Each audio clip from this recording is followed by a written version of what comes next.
Hello there, good morning. Britain's luxury car brands will be spared from net zero by 2030. The Prime Minister to announce the green agenda will take a back seat as he vows to protect businesses from America's tariffs. So, a good day for the car industry, but could a rebellion led by Labour's energy extremists put a spanner in the works? Global markets in turmoil as economies around the world come to terms with President Trump's tariffs. But he insists it's the right course of action. I don't want anything to go down, but sometimes you have to take medicine to fix something. The royals head to the Eternal City. The King and Queen begin their historic state visit to Rome. New revelations about Prince Harry's Centre Ballet charity fallout as sources now claim it was Meghan that triggered the whole debacle. OK, what do you wear? Have you ever had a bus stop with a partner over their outfit? It turns out that almost half of us would consider ending a relationship over a person's clothing choices. Is that you? We'll be debating whether it's good enough reason to call it quits. Is wind power in Scotland being wasted? That's the fear after millions of pounds are spent to dispose of excess energy supplies. Scottish wind power turns 30 this year. From the first modest array of 14 turbines here at Hagshaw Hill to some 4,300 in Scotland today, producing a record 30 terawatt hours of electricity last year. Lion King to Evita, Jesus Christ Superstar to Joseph and his amazing Technicolor Dreamcoat. Sir Tim Rice behind them all, and now he's leading and heading on tour here to tell us about it. And in sport this morning, Southampton have set a record to become the first team ever relegated from the Premier League with still 7 games left to play. Possibly the most drab Manchester derby took place yesterday at Old Trafford, which ended, surprise, surprise, 0-0.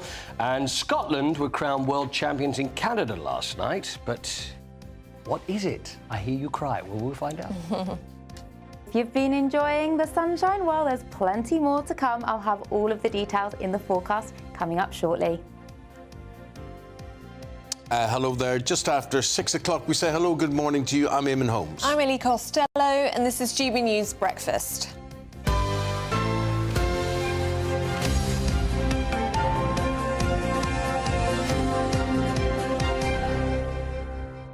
And on this Monday morning, you're starting your day and your week for us, and we're very grateful for it. Welcome on board. We are very grateful for it. Now, are you two very polite? I think you are. Two very polite gentlemen. I am a very polite gentleman. Are you both very happy to say thank you to people? Always. Course, yes, always. So when people serve you in restaurants... Always. I would attest to that. Both I'm of you at the very, point very polite. where if someone doesn't say thank you, I will make a point in front of them and go, thank you. I do that it too. It drives me crazy. Bad manners. Even in the car when someone lets me go, I'd say thank you, thank you. I mean, at any restaurant or bar or whatever it is, if someone serves me, before I do anything, I say, now, what's your name? You do that. Yeah, I've seen you do that. Yeah. Yeah, you do that. And then they say, what's it to you? And then it all goes down. There are people who would be like that, what's it to you? Yeah, but I think it's nice because it's friendly and it's like, nice to meet you. Some people see it as an intrusion, being too sort of interested. You think so? Well, apparently this is dying out, people saying thank you. I believe that. Gen Zs don't like saying thank you. Hate that. They would rather send a text that says TYSM, which means thank you so much. Or they'd send an emoji like a love heart or a thumbs up, rather than say thank you. They don't like saying it. Apparently, 36% say they don't think it's important. Very important. Very important. 55% say they are thanked less often. If they are going to say it, they say cheers or I owe you one. It's not the same, is it? Well, I mean, it is recognition. Cheers or I owe you one, whatever. I mean, I'm OK with that. But you're saying the actual 2 words, thank you, are dying out. Yep, they're dying out. They prefer to send emoji. This is a poll for nationwide. 36% say they don't think it's important. 55% are doing it less often. 55% is a huge I amount. met some kids at Spurs yesterday, and I was doing a thing for Tottenham, and even a small thing, and they were like 7 or 8, and I said, oh, well, you've won this. I went, all right. And I went, and the magic word is... Here you go. Please and thank you. It doesn't hurt, and it means a lot. So there you go. Drives me crazy. You've seen this happen in the real world. Absolutely. They're not saying thank you anymore. All the time. Well, thank you for being Well, here this thank you morning. for asking me. Not at all. Thank you. Not at And all. thank you. And thank you for watching and listening to us this morning. Let us know if you've noticed this with your kids or grandkids. gbnews.com/you'll-say. And let us know what you make about taxes on cars and whether they should be green or not, because there's some sort of policy which we will try and make clear to you today, where the Prime Minister will drive back his green agenda in a bid to safeguard the car industry in Britain. Tell us more. Well, Keir Starmer is set to announce plans today to exempt elite British car makers such as Aston Martin and McLaren from net zero rules. Well, that is in the wake of President Trump's 25% tariffs on car makers. We've got Oscar Reddrop in the studio now to give us his opinion on this. I'm still trying to get my head around this one, Oscar. Is this purely elite cars? I mean, how high up the pecking order do you go? Or does this apply to a Vauxhall Corsa or whatever? Well, it's interesting. I mean, so in the release the government have put out today, they have referenced, British car brands like Rolls-Royce, as you said, but also Vauxhall and Jaguar Land Rover have been given that certainty and stability. Sorry, Vauxhall are in there? Yeah, according to the release. Oh, we're talking about luxury cars. It's all cars then. Yeah, but in fairness, that's also not what we've seen in the newspapers. So I think there's a bit of uncertainty. And I think when he speaks today, we'll probably get the full meat, as is often the case. It's the usual thing. It's just trying to create a divide that, yes, your car if it's a Range Rover, but not your car if it's a Vauxhall. And it's and it's reactionary, right? It's really interesting.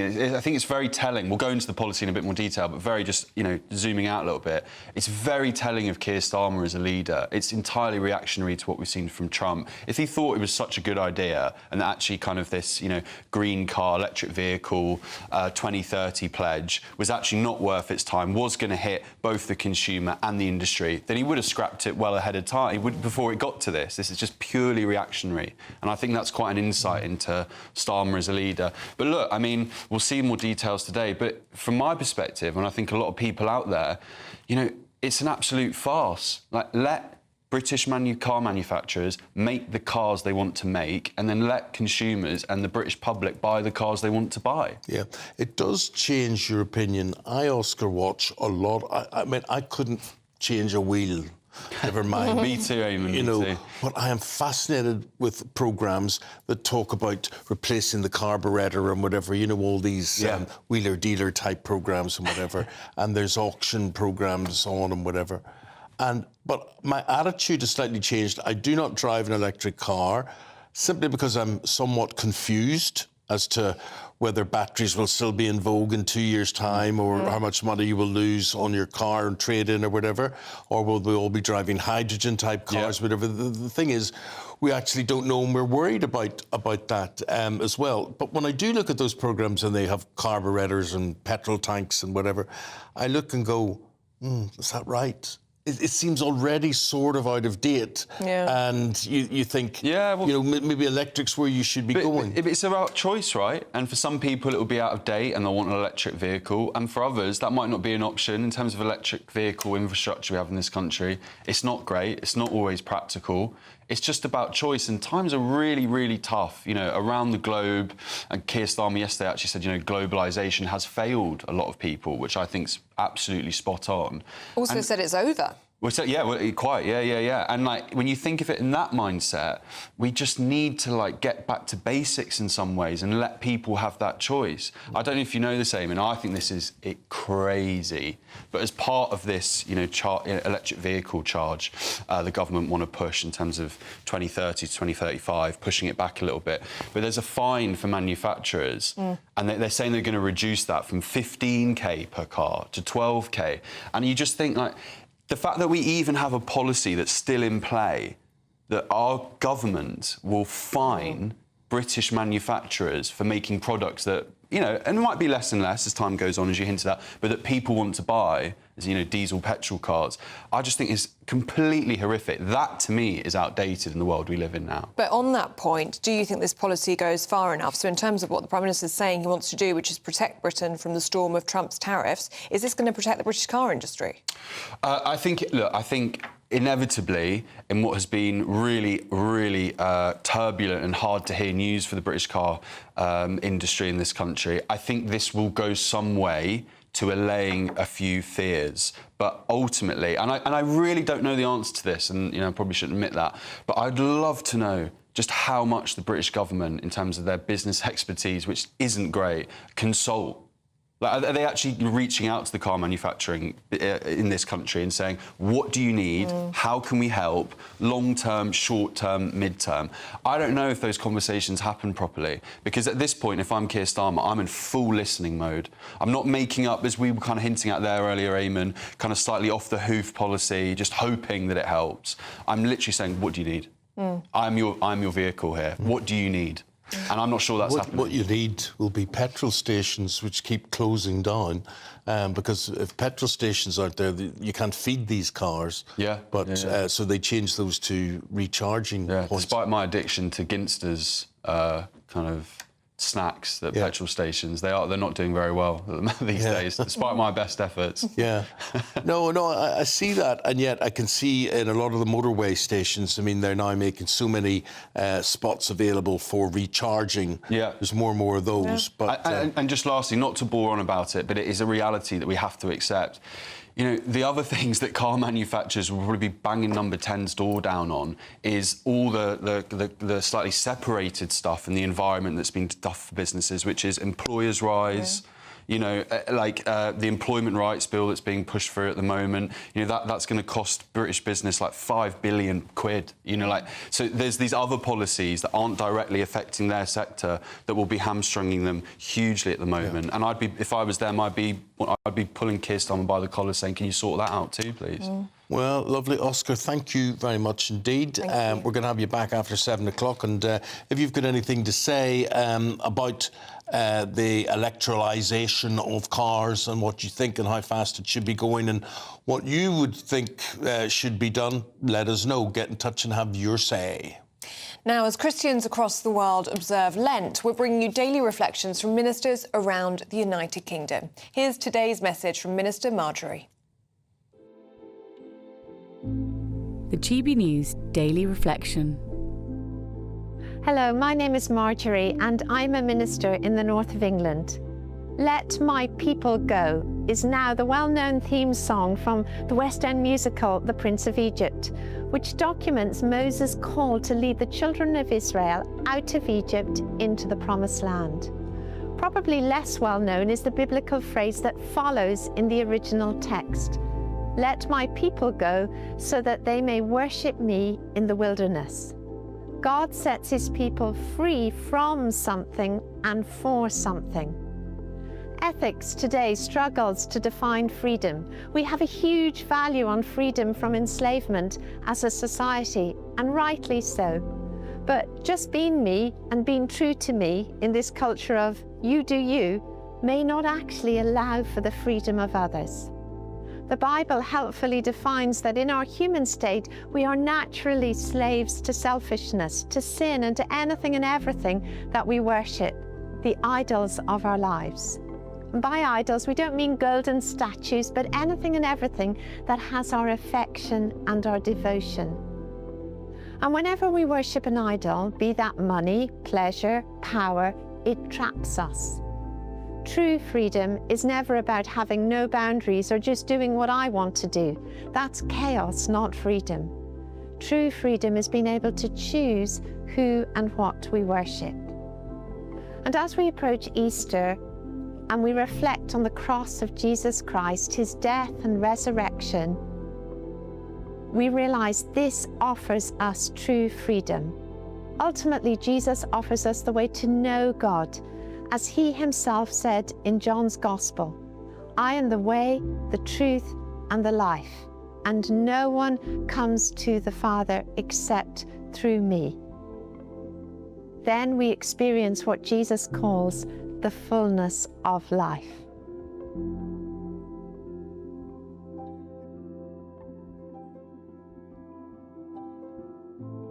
And thank you for this morning's reflection, Minister Marjorie. Now, Prince Harry's Centre Ballet charity fallout is still making headlines. The latest claim is that Meghan Markle played a role in the Duke's departure from the organisation. She didn't play a role, she played a big role. Well, apparently, according to the paper today, she started the whole debacle. So let's speak to Kinsey Schofield now, who joins us now from the States. Morning to you, Kinsey. What's this all about? Well, first of all, because I don't want to be rude like Meghan Markle, I would like to thank you for having me today, both of you. But yes, the latest that we're hearing is that this issue originated at that infamous now Miami Polo fundraising event where Prince Harry asked to bring the Netflix cameras. Dr. Sophie allegedly received a no RSVP from Meghan Markle. Meghan Markle arrives with her high-profile friend Serena Williams. They immediately ask for champagne. They go off into a private tent. Everybody that's working for Archewell and Cenobale are running around like chickens with their heads cut off, desperately trying to find champagne. Dr. Sophie's trying to, gauge if Meghan would mind coming and meeting with some of the people that have been donating to Cenobale. Meghan is uninterested. She's not very kind to Dr. Sophie. And apparently that's where this all blew up. Later, Meghan texts Dr. Sophie. We don't know what that was. Dr. Sophie was cold. And that's when Prince Harry starts engaging with her as well. So new details, still not enough. We would love to know the exact text messages that were exchanged, but getting a better understanding of why there's such hostility that was circulating between Prince Harry and Dr. Sophie. You can imagine this is really hard for Prince Harry as well, if his wife is the cause of this entire fallout, because we know that Centre Ballet was a cause that was so close to his heart. Well, one source said Harry sided with Meghan. He always does, as he is dazzled by her. In his eyes, she can do no wrong, even when it comes to behaving like that at a charity event. He was raging all day about it. I mean, there is a long list of companies and organizations that Prince Harry personally reached out to. I mean, starting with Kensington Palace, where he's asked people to defend Meghan publicly or take up for Meghan when it's rumored that her behavior's been bad, or when he feels like she is being taken advantage of or torn to pieces in the media. So this is unfortunately a cycle. I don't know whether he sees it or not, but in the media, we are seeing it. And in terms of Meghan, her podcast is launching today, isn't it? Will you be listening, Kinsey? No, is this another? What do you mean? I thought she had podcasts. It's a new one. Confessions of a Female Entrepreneur. Confessions of a Female Entrepreneur.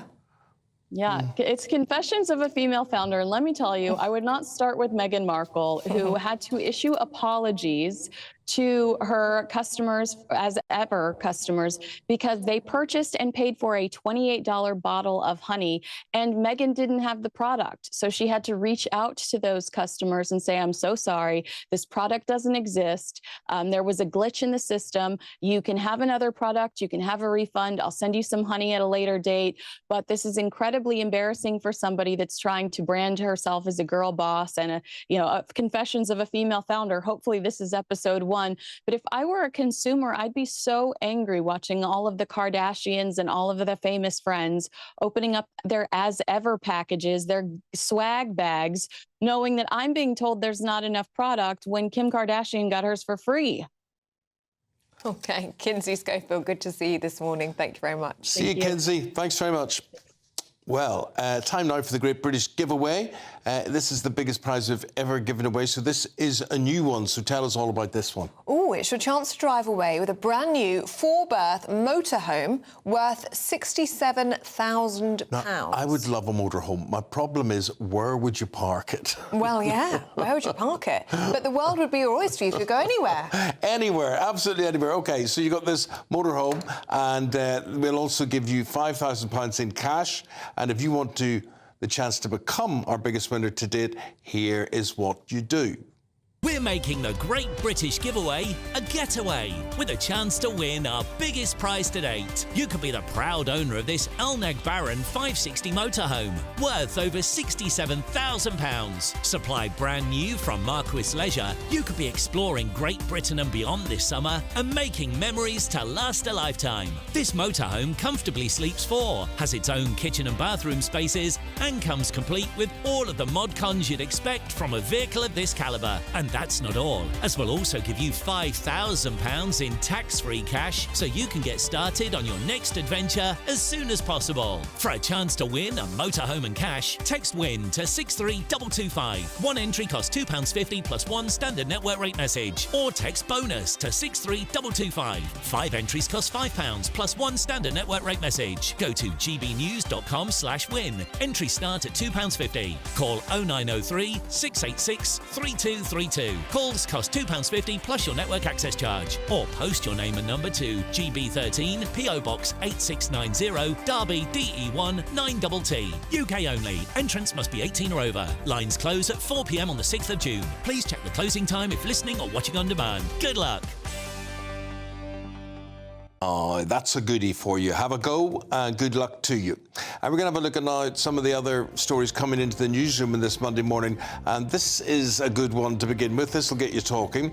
Kemi Badenoch is facing criticism for saying she's not, that's not Kemi Badenoch though, however, saying that she's not surprised by Israel's decision to deport 2 Labour MPs. Who are they, Ellie? Abdesam Mohammed, who represents Sheffield Central, and the MP for Erling and Woodley, Yuan Yang. They were deported after being accused of planning to spread anti-Israel hatred. Well, the Foreign Secretary David Lammy has called Badenoch's comments disgraceful. The Lib Dem leader Ed Davey says she's shown unbelievably poor judgment. More on this as the programme progresses. A father and his 10-year-old daughter have been named as the 2 victims of a fire at a caravan site near Skegness. 48-year-old Lee Baker and his 10-year-old daughter Esme Baker died after a fire broke out at Golden Beach Holiday Park. The families say they are utterly devastated. An investigation into the cause of the fire is ongoing. An XL bully dog is on the loose in Sheffield after displaying hostile behaviour. Police shot the dog upon being called to the scene, but the animal managed to escape. They're warning the public to remain vigilant and report any sightings.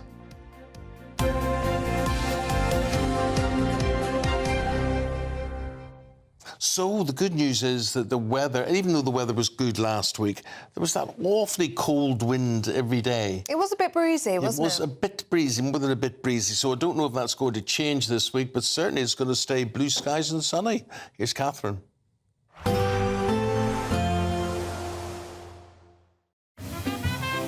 Heavy showers first thing will be followed by a warm, cosy day. Boxed boilers, sponsors of weather on GB News. Good morning and welcome to your GB News weather update from the Met Office. Well, we have high pressure dominating through the rest of the week, dry and sunny days on offer, but some chilly starts to the day. As we look ahead through much of Monday then, not much changes from the weekend. We hold on to plenty of blue skies after any mist and fog soon lifts and clears. Across Orkney and Shetland though, we just have a bit more cloud here, but lighter winds for many of us compared to recent days. So it'll still be feeling warm, especially out towards the west. We could see highs of up to 16 or 17 degrees. And as we go through the rest of Monday evening and into Tuesday, well, again, not much changes. We hold on to some lengthy spells of sunshine to end Monday. We have got cloudier skies just still lingering across parts of Orkney and Shetland. Across Northern Ireland, staying dry through Monday evening with some variable amounts of cloud. Similar picture for much of England and Wales as well. So as we go through Monday night and into Tuesday, we hold on to lengthy clear skies, and with the light winds around, this will allow some isolated mist and fog patches just to develop. We still hold on to some cloud, especially across northern parts of Scotland, but elsewhere fine and dry and turning a little bit chilly, perhaps with a touch of frost in places to start Tuesday morning. So to start Tuesday morning then, a very similar picture. Any mist and fog soon lifting, a chilly start to the day, but a bright start. And we hold on to plenty of sunshine throughout much of Tuesday. Hold on to a bit more cloud across the far north of Scotland once again. And some cloud may just filter through into parts of East Anglia as we go into the afternoon. But otherwise, it's still feeling warm in that sunshine. Highs of up to 17, possibly even 18 degrees. There will be a light breeze in the morning, leading to a warm front. Boxed heat pumps, sponsors of weather on GB News. Thanks for that, Catherine. Still to come, Southampton have broken a Premier League record, but not one they necessarily wanted to. Paul Coit is going to tell you all about it next.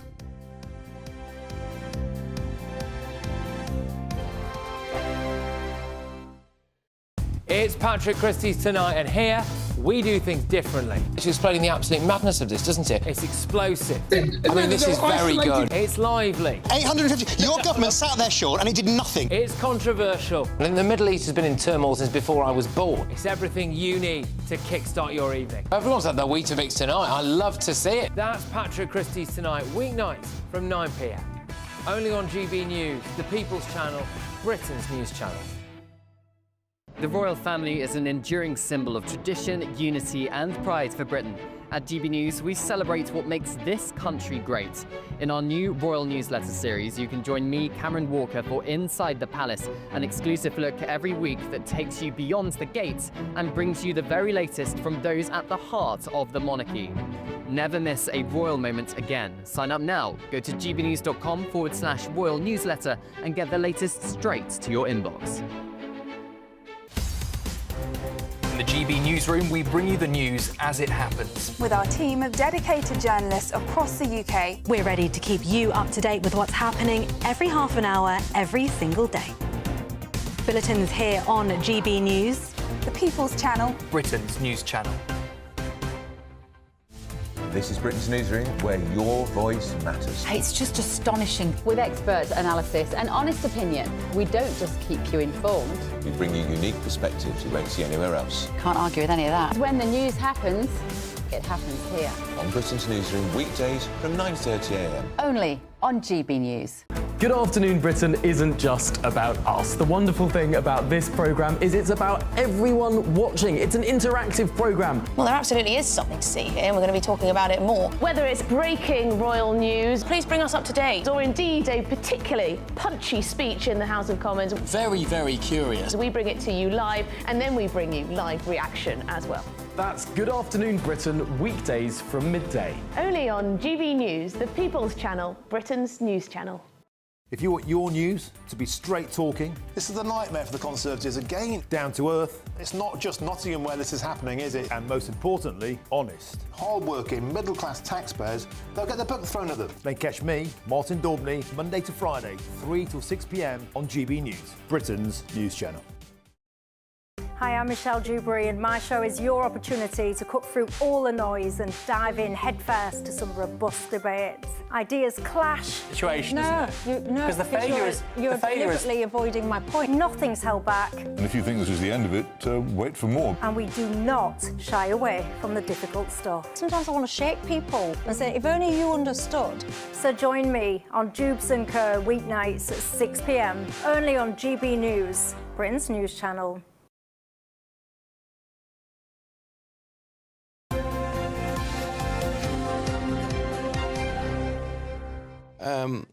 So the first relegation of the season happened. There's 7 games or so still to go in the Premier League. And this is the earliest it's ever happened, Paul. It is. Not as far as date goes, because it's happened in March, but it's the earliest happened as far as the amount of games left. So Southampton, 7 games, you're right, still to play. Were relegated yesterday, lost 3-1 at Spurs. The other ones, by the way, because Derby had the lowest amount of points. See, Southampton still need 2 points. If they get 2 points, at least they won't have that record of being the worst Premier League team of all time. Derby still got that. They were relegated with 6 to play, as were Huddersfield, Ipswich and Aston Villa back in 2016. But it's a new record then, which is not something that Southampton would be terribly proud of. But you know what was interesting is that I don't know how you would feel about this. The fans after the game, because the players went over to the fans, and I don't know whether they knew how to react or what to do, but they went over to the fans and waved and say thank you very much for the support, and all the fans were all cheering them, and it's bizarre because they've just been relegated as like the worst team in the Premier League. So, I mean, it shows a little loyalty towards them, but Eamonn, who's the Southampton manager, had this to say about the fans after the game. I said to the players they have to be really thankful that they had fans like this. It was something incredible, the way they love their team, their squad, even the players that we are relegated. Incredible. For me, incredible. I think they really deserve much more. It's a bit of a bizarre one. Huh? It just seems a bit bizarre. The fans were so... I saw them, they're all cheery and happy. I don't know, it's like... Is that quite nice? Gallows humour, is that what it is? Maybe they're just very loyal. I think that's it, which is nice to see, I suppose, these days in football. Especially with all the complaints, because there's, you know, there was protests at Spurs, there's protests at Man United, everybody seemed to be protesting about their team, whereas Southampton are the ones that have been relegated, and they're all happy and cheery and laughy. Well, the thing I always say about being relegated to the Championship is people will be rubbish in the Premier League, rubbish, and they'll be humiliated week after week. And most of those teams that go down, one of them is going to enjoy a superlative season. The next season, they're going to be so much better. They'll have so much more money to spend than other teams around them. That's right. There are teams... So Leeds are a good example of that. I mean, and Man United were a good example of that when they went down in the 70s as well. They came back up under Tommy Docherty and, you know... And it was a joyous season. Same with us in 78 as well. I mean, it's at Spurs. People look back, it's bizarre, on as the old second division as some of the happiest times. I'll tell you the reason is because you win every week. And that's the reason people enjoy it and then bounce back up. The other games, Liverpool lost, by the way, to Fulham. Liverpool are fine, but their work in place, the fact that Liverpool were a bit lacklustre in the first half. It just wasn't up to standard. But they're going to be fine. 26-match Premier League unbeaten run, so that's over. But they're still 11 points clear. And as for the Manchester derby, Eamonn, any words? There was a lot of huff and puff. Is that from you or from everybody? But I thought City defended quite well. It was hard to get by the team that they'd lined up. But it wasn't Man United just don't have the quality. They don't have the quality, so there's no point. They're not at City standard. But also, it didn't have the feel of a derby. And there's been complaints about derbies are not like they used to be. And I don't know whether it's players who don't really understand the importance of it as far as fans are concerned, or whether it's where both teams are, that they're just not as good as they should be. But it just didn't have the feel. I tell you what I don't like. I mean, again, this game finished and... everyone was hugging each other and kissing each other. That's not right. And it's not right. It just, you know, it's a derby. They should really hate each other. And you know what? If you want to hug and kiss your opposition, do it so we can't see it. You know, you want to see passion. You want to see them fighting for their club, fighting for their fans. And it's all, it doesn't matter. It's just a game of football. It's more than a game of football. You want to see the rivalry. Yes. Brentford 0, Chelsea 0. Drab, drab, drab. Leicester versus Newcastle tonight, so Newcastle can go above Man City and for the Champions League place tonight. OK. Curling. Yes. Curling, OK. Oh, I scared myself there. Scotland. I love the curling. It's in Moose Jaw, Saskatchewan. In Canada, the World Curling Championships. Scotland are the new world champions. Oh, good for them. So congratulations to them. Beat Switzerland 5-4. Final, Bruce Moat claimed the single in the final end. It's one of those things that we only seem to watch at the Winter Olympics and then you end up just completely fixated on for the rest of the day. But I do love something I'd love to have a go. One day, I will have a go at that. It looks fun, doesn't it? It does look fun. I've tried it in London, but it's not quite the same. No. It's not. But you see, I would expect Scotland to have a team there, very enthusiastic about it and whatever. Does England have a curling team? Does Ireland have a curling team? I think they do, but I just don't think they're curling quite. It's more straight and curly, so it's just not quite up to the standard of the Scots. Now, also, tell me about this business that a lot of grounds have parachutists landing on the pitch, and it's a very small area to aim for, especially if there's a gust of wind and whatever. So it all went wrong, and this was in Paris? Toulouse. No, it's in Toulouse. So Toulouse, it's a big game in rugby. Toulouse beat Sale Sharks 38-15 yesterday. This is in the Champions Cup last 16. So the game was delayed by 40 minutes. So you're right. So what they would have is the parachutist would hold the ball, he'd come in for the aeroplane, land in the middle of the pitch, put the ball down, game's away. Gosh. This is what actually happened. So the parachutist, here he comes. Oh dear, he's missed the pitch. Oh, he's on the roof. And now his parachute is attached to the roof and he's just been left dangling. Oh. That's a very dangerous thing there, because if he was to fall, he's got nothing to cushion him in And any way. also, apart from the crowd, and also he hasn't got his parachute that could bring him down, so he's just left dangling. I don't know whether he dropped the ball or held onto the ball, but this guy was... See, they finally got the fire engine in with the ladder. It took 40 minutes, and the game was delayed by 40 minutes. I mean, what's this guy? Is he just looking down going, bonjour, bonjour, bonjour tout le monde. I'll be a little later. And so they had to wait for the fire engine to turn up with the ladder and then drag him down, and then finally the game got going. Wow. But the save his strings actually snapped. That'd be pretty You know bad. what? I know. Who knows? Good on But him for luckily hanging it on that did. long. 40 minutes. I know. I'd be splat on the floor. I think, well, just hang on. I think the strings were just holding him, and he was just like left Dangling. and you know, how long is this going to take? Not worth Le thinking dangle, about. they call it. Le dangle. OK. Paul, thank you. See you again later. Thanks, If you're Quinty. travelling out today, out and about, don't forget to stay with us on digital and radio. Here's your travel update.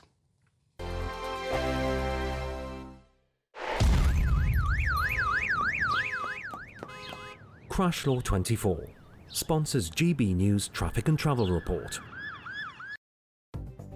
The latest GB News Travel. Good morning, I'm Russell Holding. West Midlands Metro services aren't running between Wolverhampton Station and West Bromwich Central because of overhead line problems. In London, the A308 is closed along Kings Road in Chelsea after an accident at the junction with Gunter Grove. London Overground services aren't running between Willesden Junction and Richmond because of the shortage of trains. In Hampshire on the A34, there's a lane closed southbound after an accident just before the A303 at Bullington Cross. And there are delays of up to 3/4 of an hour, some cancelled trains between Southampton Central and Eastleigh, and that is because of emergency engineering works. That's the latest. You can stay up to date throughout the day by visiting our website, gbnews.com. Crash Law 24 sponsors GB News Traffic and Travel Report.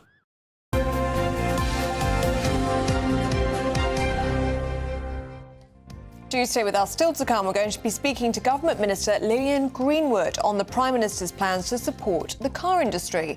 But up next, Chris Akabusi and Paula London join us to take a look at what's going through the papers this morning. The royal family is an enduring symbol of tradition, unity and pride for Britain. At GB News, we celebrate what makes this country great. In our new royal newsletter series, you can join me, Cameron Walker, for Inside the Palace, an exclusive look every week that takes you beyond the gates and brings you the very latest from those at the heart of the monarchy. Never miss a royal moment again. Sign up now. Go to gbnews.com/royal newsletter and get the latest straight to your inbox. It's Patrick Christie's Tonight, and here we do things differently. It's explaining the absolute madness of this, doesn't it? It's explosive. I mean, this is very good. It's lively. 850. Your government sat there, Sean, and it did nothing. It's controversial. And the Middle East has been in turmoil since before I was born. It's everything you need to kickstart your evening. Everyone's had their Weetabix tonight. I love to see it. That's Patrick Christie's Tonight, weeknights from 9 p.m. Only on GB News, the People's Channel, Britain's news channel. If you want your news to be straight talking, this is a nightmare for the Conservatives again. Down to earth. It's not just Nottingham where this is happening, is it? And most importantly, honest. Hard-working, middle-class taxpayers, they'll get their book thrown at them. Then catch me, Martin Daubney, Monday to Friday, 3 till 6 p.m. on GB News, Britain's news channel. Good Afternoon Britain isn't just about us. The wonderful thing about this programme is it's about everyone watching. It's an interactive programme. Well, there absolutely is something to see here, and we're going to be talking about it more. Whether it's breaking royal news, please bring us up to date, or indeed a particularly punchy speech in the House of Commons. Very, very curious. We bring it to you live, and then we bring you live reaction as well. That's Good Afternoon Britain, weekdays from midday. Only on GB News, the People's Channel, Britain's news channel. Headliners on GB News 11 p.m. every night. It's got 3 top comedians going through the next day's newspapers so you don't have to read them, which is great. That's a good point. He's lying. I mean, maybe he's not lying. That's Headliners every night from 11 p.m. and 5 a.m. as well on GB News, Britain's news channel. Join me, Nana Okoye, for an informative, interactive news programme with a difference. It's fun. No, you didn't say that, Dave. I'm so surprised. I think there's an element of truth to that. Join me from 3 p.m. every weekend, only on GB News, Britain's news channel.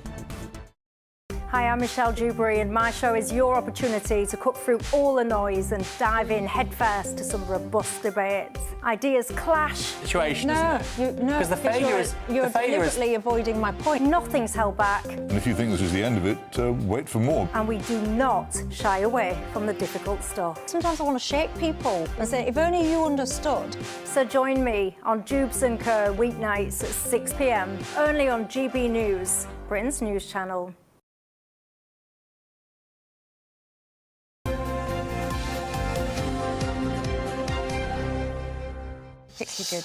Joining us now to go through what's making the news in the papers are... Olympian Chris Akabusi and political commentator Paula London. Morning, you two. Morning. Paula, let's start with this story, shall we, about green rules being relaxed to protect the UK car industry. Yeah, this is very interesting. I mean, Trump believes that the climate is just a hoax, really, but we're going to have to change in this country.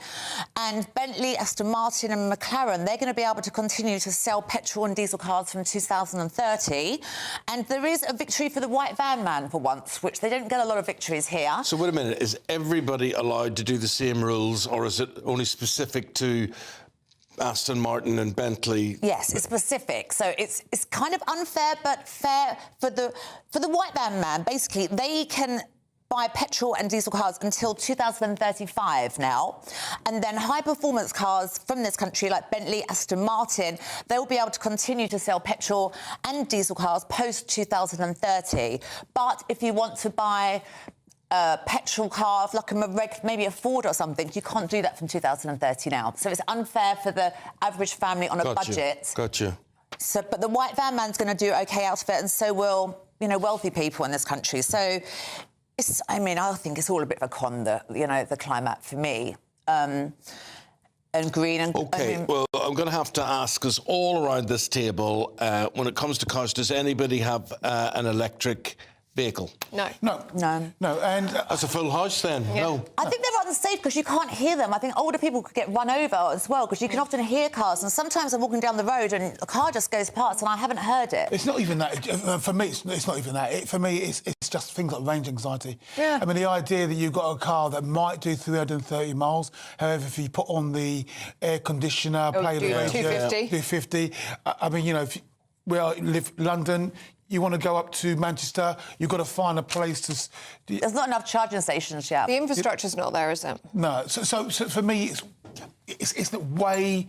I mean, it's not before time, actually, that we're relaxing the rules, and I suspect people will be dead by the time it actually really happens, if it indeed happens. One of my challenges is, I remember the big push for diesel, we've got to do that, and all of a sudden it changes, and just like when the VHS VHS and the... what was the other...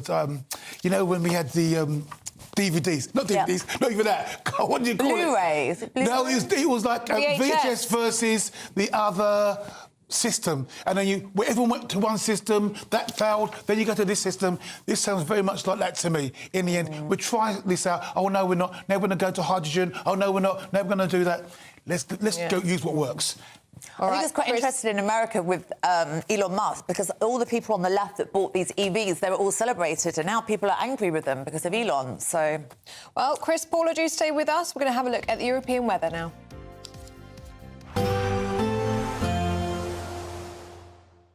Ready to soak up that holiday sunshine? Won't we need some cover? No worries. All sorted. All Clear Travel Insurance sponsors GB News Travel Destinations Forecast. Hello. Well, if you are off on your Easter break, it is colder in the southeast Mediterranean at the moment. Having a look at the detail, we've got some colder air coming down from the Arctic, so actually much below average for the time of year. Across parts of Italy, there is some sunshine, especially then more so across France, parts of Spain and Portugal. But towards the far west, we will see outbreaks of rain and some showers. And then as we go through the week, many places will see some sunshine before it turns a little bit downhill later. All Clear Travel Insurance sponsors GB News Travel Destinations Forecast. In the GB Newsroom, we bring you the news as it happens. With our team of dedicated journalists across the UK, we're ready to keep you up to date with what's happening every half an hour, every single day. Bulletins here on GB News, the People's Channel, Britain's news channel. Dubes & Co. Weekdays from 6 p.m. Common sense, I would suggest, has finally prevailed. The World Athletics Association has announced that they will introduce mandatory sex testing for anyone competing in female competition. The Olympic legend Sharon Davies. Sharon, how do you feel about this? Well, first of all, obviously extremely pleased. It's in something I've been trying to get done for the last 10 years when the IOC changed the rules in 2015 and basically threw women's sport totally under the woke PC bus. On no peer-reviewed science whatsoever, and there's never been any peer-reviewed science ever in the world to show that we can remove male puberty advantage, and that's the whole reason why we have male and female races. You know, we can show that even in primary school children, little boys tend to run about 5% faster, and they jump and throw much further than little girls do. So we also have a Q angle, which is our angle from our hips to our knees. That's wider in a female for obvious reasons for childbirth. That puts more pressure on our knees, gives us more knee injuries, but allows males to have more cadence because obviously they're directly above their legs and their quads and their hamstrings, etc. So there's lots of benefits to being male that you can't remove by reducing testosterone, even if it was all the way through puberty. This has also had a lot of criticism. Some people say, well, this is discriminatory to athletes that might have complex biological profiles, as they would call it. What would you say to that? Well, it depends what you're calling complex biological profile. So if you were Caster Semenya, for example, you're biologically male, you're 46 ARD. So that means that you went through male puberty, you are male, but when you were born, sadly, you were picked up and they couldn't see your very small penis and your testes were internal. So they went, oh, this must be a female, we'll put a female on your birth certificate. But you're biologically male. And if that person had been born in this country, if there'd been any ambiguity, they would have given them a blood test and then known straight away. The People's Channel. This is Britain's Newsroom, where your voice matters. It's just astonishing. With expert analysis and honest opinion, we don't just keep you informed. We bring you unique perspectives you won't see anywhere else. Can't argue with any of that. When the news happens, it happens here. On Britain's Newsroom, weekdays from 9:30 a.m. Only on GB News. We're proud to be GB News, the People's Channel. And as you know, we always love to hear your views. Now, there's a new way of getting in touch with us at gbnews.com/yoursay. By commenting, you can be part of a live conversation and join our GB News community. You can even talk to me, Bev Turner, or any of the members of the GB News family.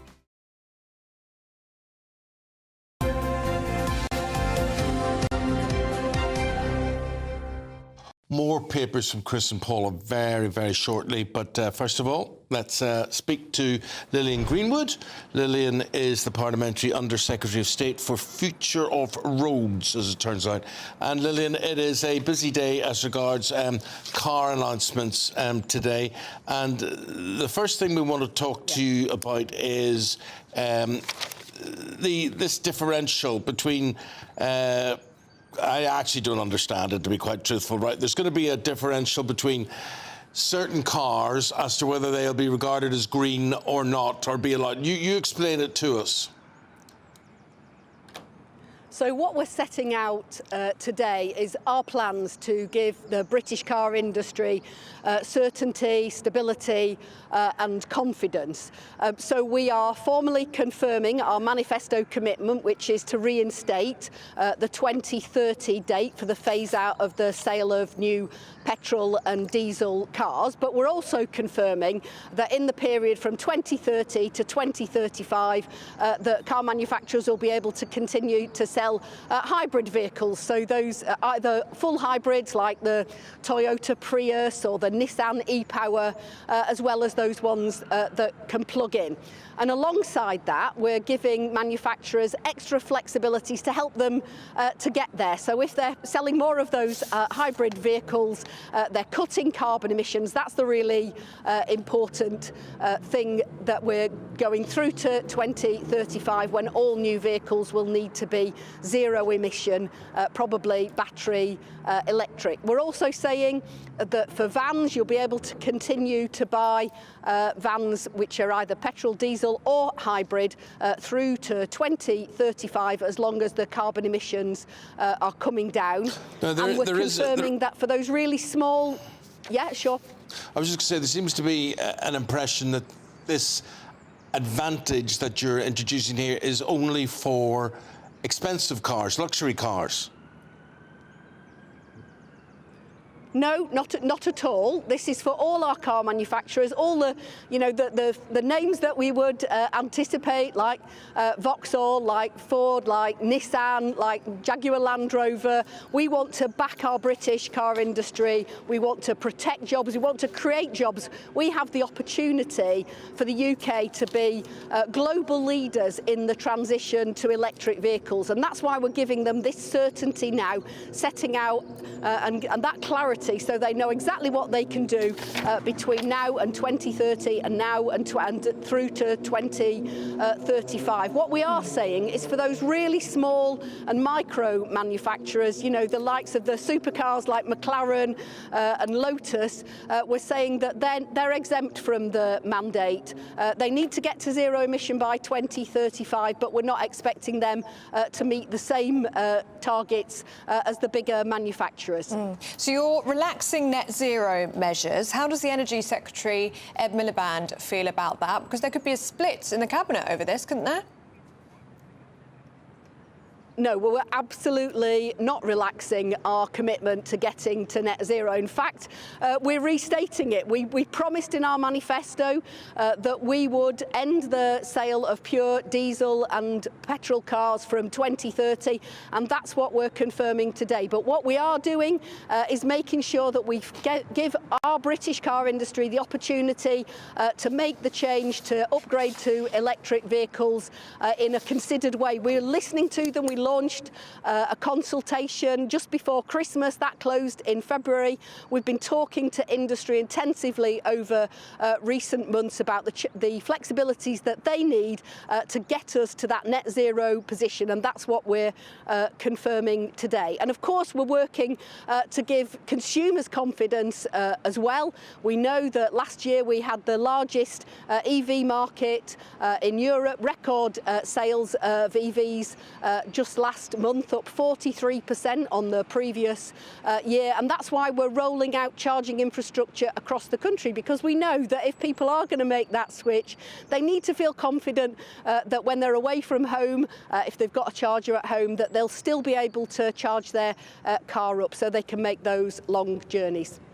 The Conservatives are complaining about you today, and they're saying that because of the national insurance tax, employment tax that's been introduced, that that cash can no longer be spent on repairing potholes, and we are going to be millions of potholes unrepaired every single year because of this.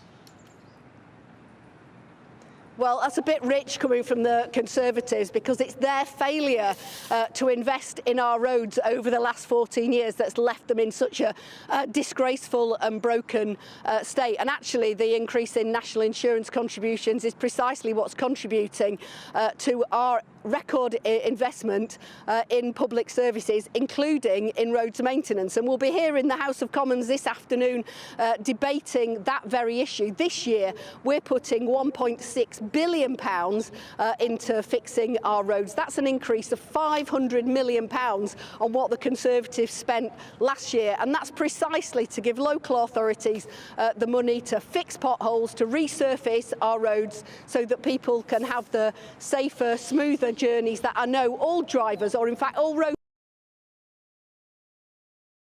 users. Out of time with you this morning, but thank you very much for your time. Thank you. Could start by taking big lorries off the roads. Well, they're very damaging, aren't they? Very damaging, and get that freight onto trains, which would be a help in some way. So, what did you make of what you heard there? What I'm hearing is cart before the horse. What I'd like to see is the infrastructure built first, so that when the plethora of electric vehicles are on the road, it can actually handle it. OK. And that's what I'm not seeing. Paula?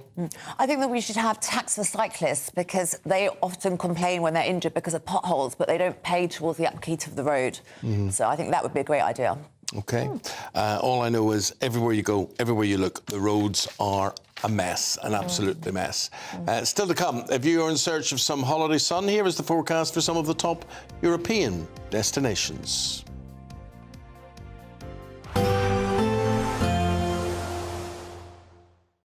Expect a warm front, moving from the kitchen right through to the rest of the house. Boxed Boilers, sponsors of weather on GB News. Good morning and welcome to your GB News weather update from the Met Office. Well, we have high pressure dominating through the rest of the week. Dry and sunny days on offer, but some chilly starts to the day. As we look ahead through much of Monday then, not much changes from the weekend. We hold on to plenty of blue skies after any mist and fog soon lifts and clears. Across Orkney and Shetland though, we just have a bit more cloud here, but lighter winds for many of us compared to recent days. So it'll still be feeling warm, especially out towards the west. We could see highs of up to 16 or 17 degrees. And as we go through the rest of Monday evening and into Tuesday, well, again, not much changes. We hold on to some lengthy spells of sunshine to end Monday. We have got cloudier skies just still lingering across parts of Orkney and Shetland. Across Northern Ireland, staying dry through Monday evening with some variable amounts of cloud. Similar picture for much of England and Wales as well. So as we go through Monday night and into Tuesday, we hold on to lengthy clear skies, and with the light winds around, this will allow some isolated mist and fog patches just to develop. We still hold on to some cloud, especially across northern parts of Scotland, but elsewhere fine and dry and turning a little bit chilly, perhaps with a touch of frost in places to start Tuesday morning. So to start Tuesday morning then, a very similar picture. Any mist and fog soon lifting, a chilly start to the day, but a bright start. And we hold on to plenty of sunshine throughout much of Tuesday. Hold on to a bit more cloud across the far north of Scotland once again. And some cloud may just filter through into parts of East Anglia as we go into the afternoon. But otherwise, it's still feeling warm in that sunshine. Highs of up to 17, possibly even 18 degrees. A positive outlook through the night will power through to a bright day ahead. Boxed Home Battery Storage, sponsors of weather on GB News.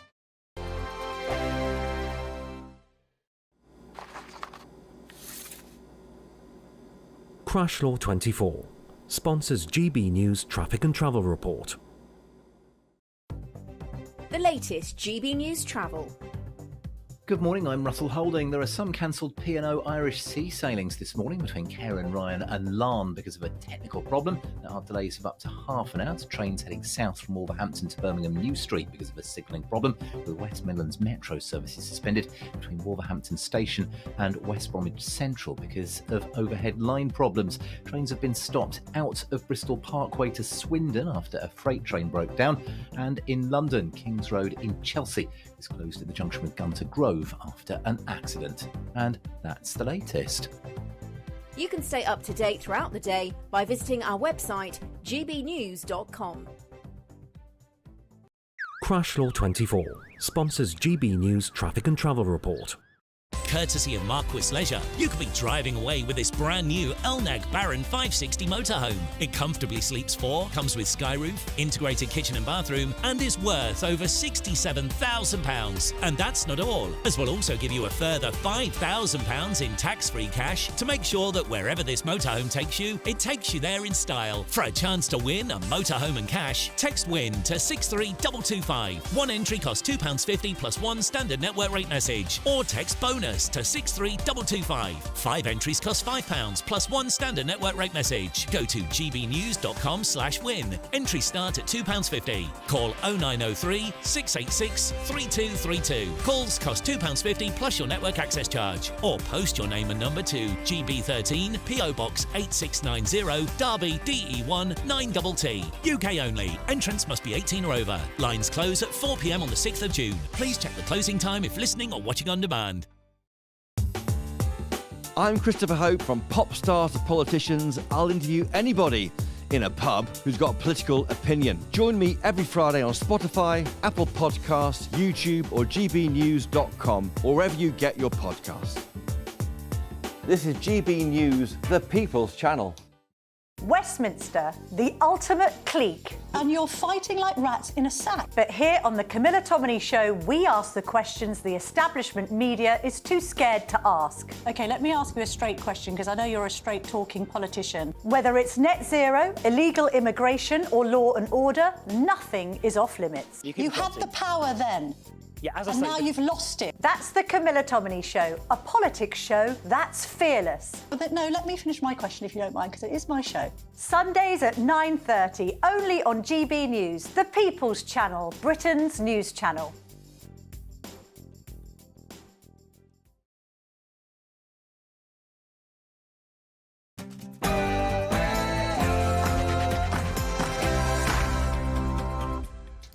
Good morning. Britain's luxury car brands will be spared from net zero by 2030. The Prime Minister will announce today a green agenda, which will take a back seat as he vows to protect businesses from the tariffs from Donald Trump. Well, it's a good day for the car industry, but could a rebellion led by Labour's energy campaigners put a spanner in the works? OK, let's look at the global markets. They're in turmoil this morning as economies around the world come to terms with the American tariffs. But President Trump insists that it is the right course of action for his country. I don't want anything to go down, but sometimes you have to take medicine to fix something. Royals head to the Eternal City. The King and Queen begin their historic state visit to Rome. New revelations about Prince Harry's South African charity fallout as sources claim Meghan triggered the whole debacle. Now, have you ever had a bust-up with your partner over what they choose to wear? Well, it turns out almost half of us would consider ending a relationship over a person's fashion choices. We'll be debating whether it's good enough reason to call it quits. Wind power, is it being wasted in Scotland? That's the fear after millions is spent to dispose of excess energy supplies. Scottish wind power turns 30 this year. From the first modest array of 14 turbines here at Hagshaw Hill to some 4,300 in Scotland today, producing a record 30 terawatt-hours of electricity last year. From The Lion King to Evita, Jesus Christ Superstar to Joseph and the Amazing Technicolor Dreamcoat, Sir Tim Rice has been behind them all. And now he's heading out on tour and here to tell us all about it. And in the sport, don't cry for me, Southampton Football Club. They set a record to become the first team. Do you see what I did there? You see what I did there? Very good. Ever relegated from the Premier League with still 7 games to play. Odds on to go down with them, Leicester City. They will play Newcastle tonight. And the 2 horses that we were most worried about after the Grand National are OK and they're heading home. If you've been enjoying the sunshine, well, there's plenty more to come. I'll have all of the details in the forecast coming up shortly. Just after 7 o'clock, a very good morning to you as we start the week. I'm Eamonn Holmes. I'm Ellie Costello, and this is GB News Breakfast.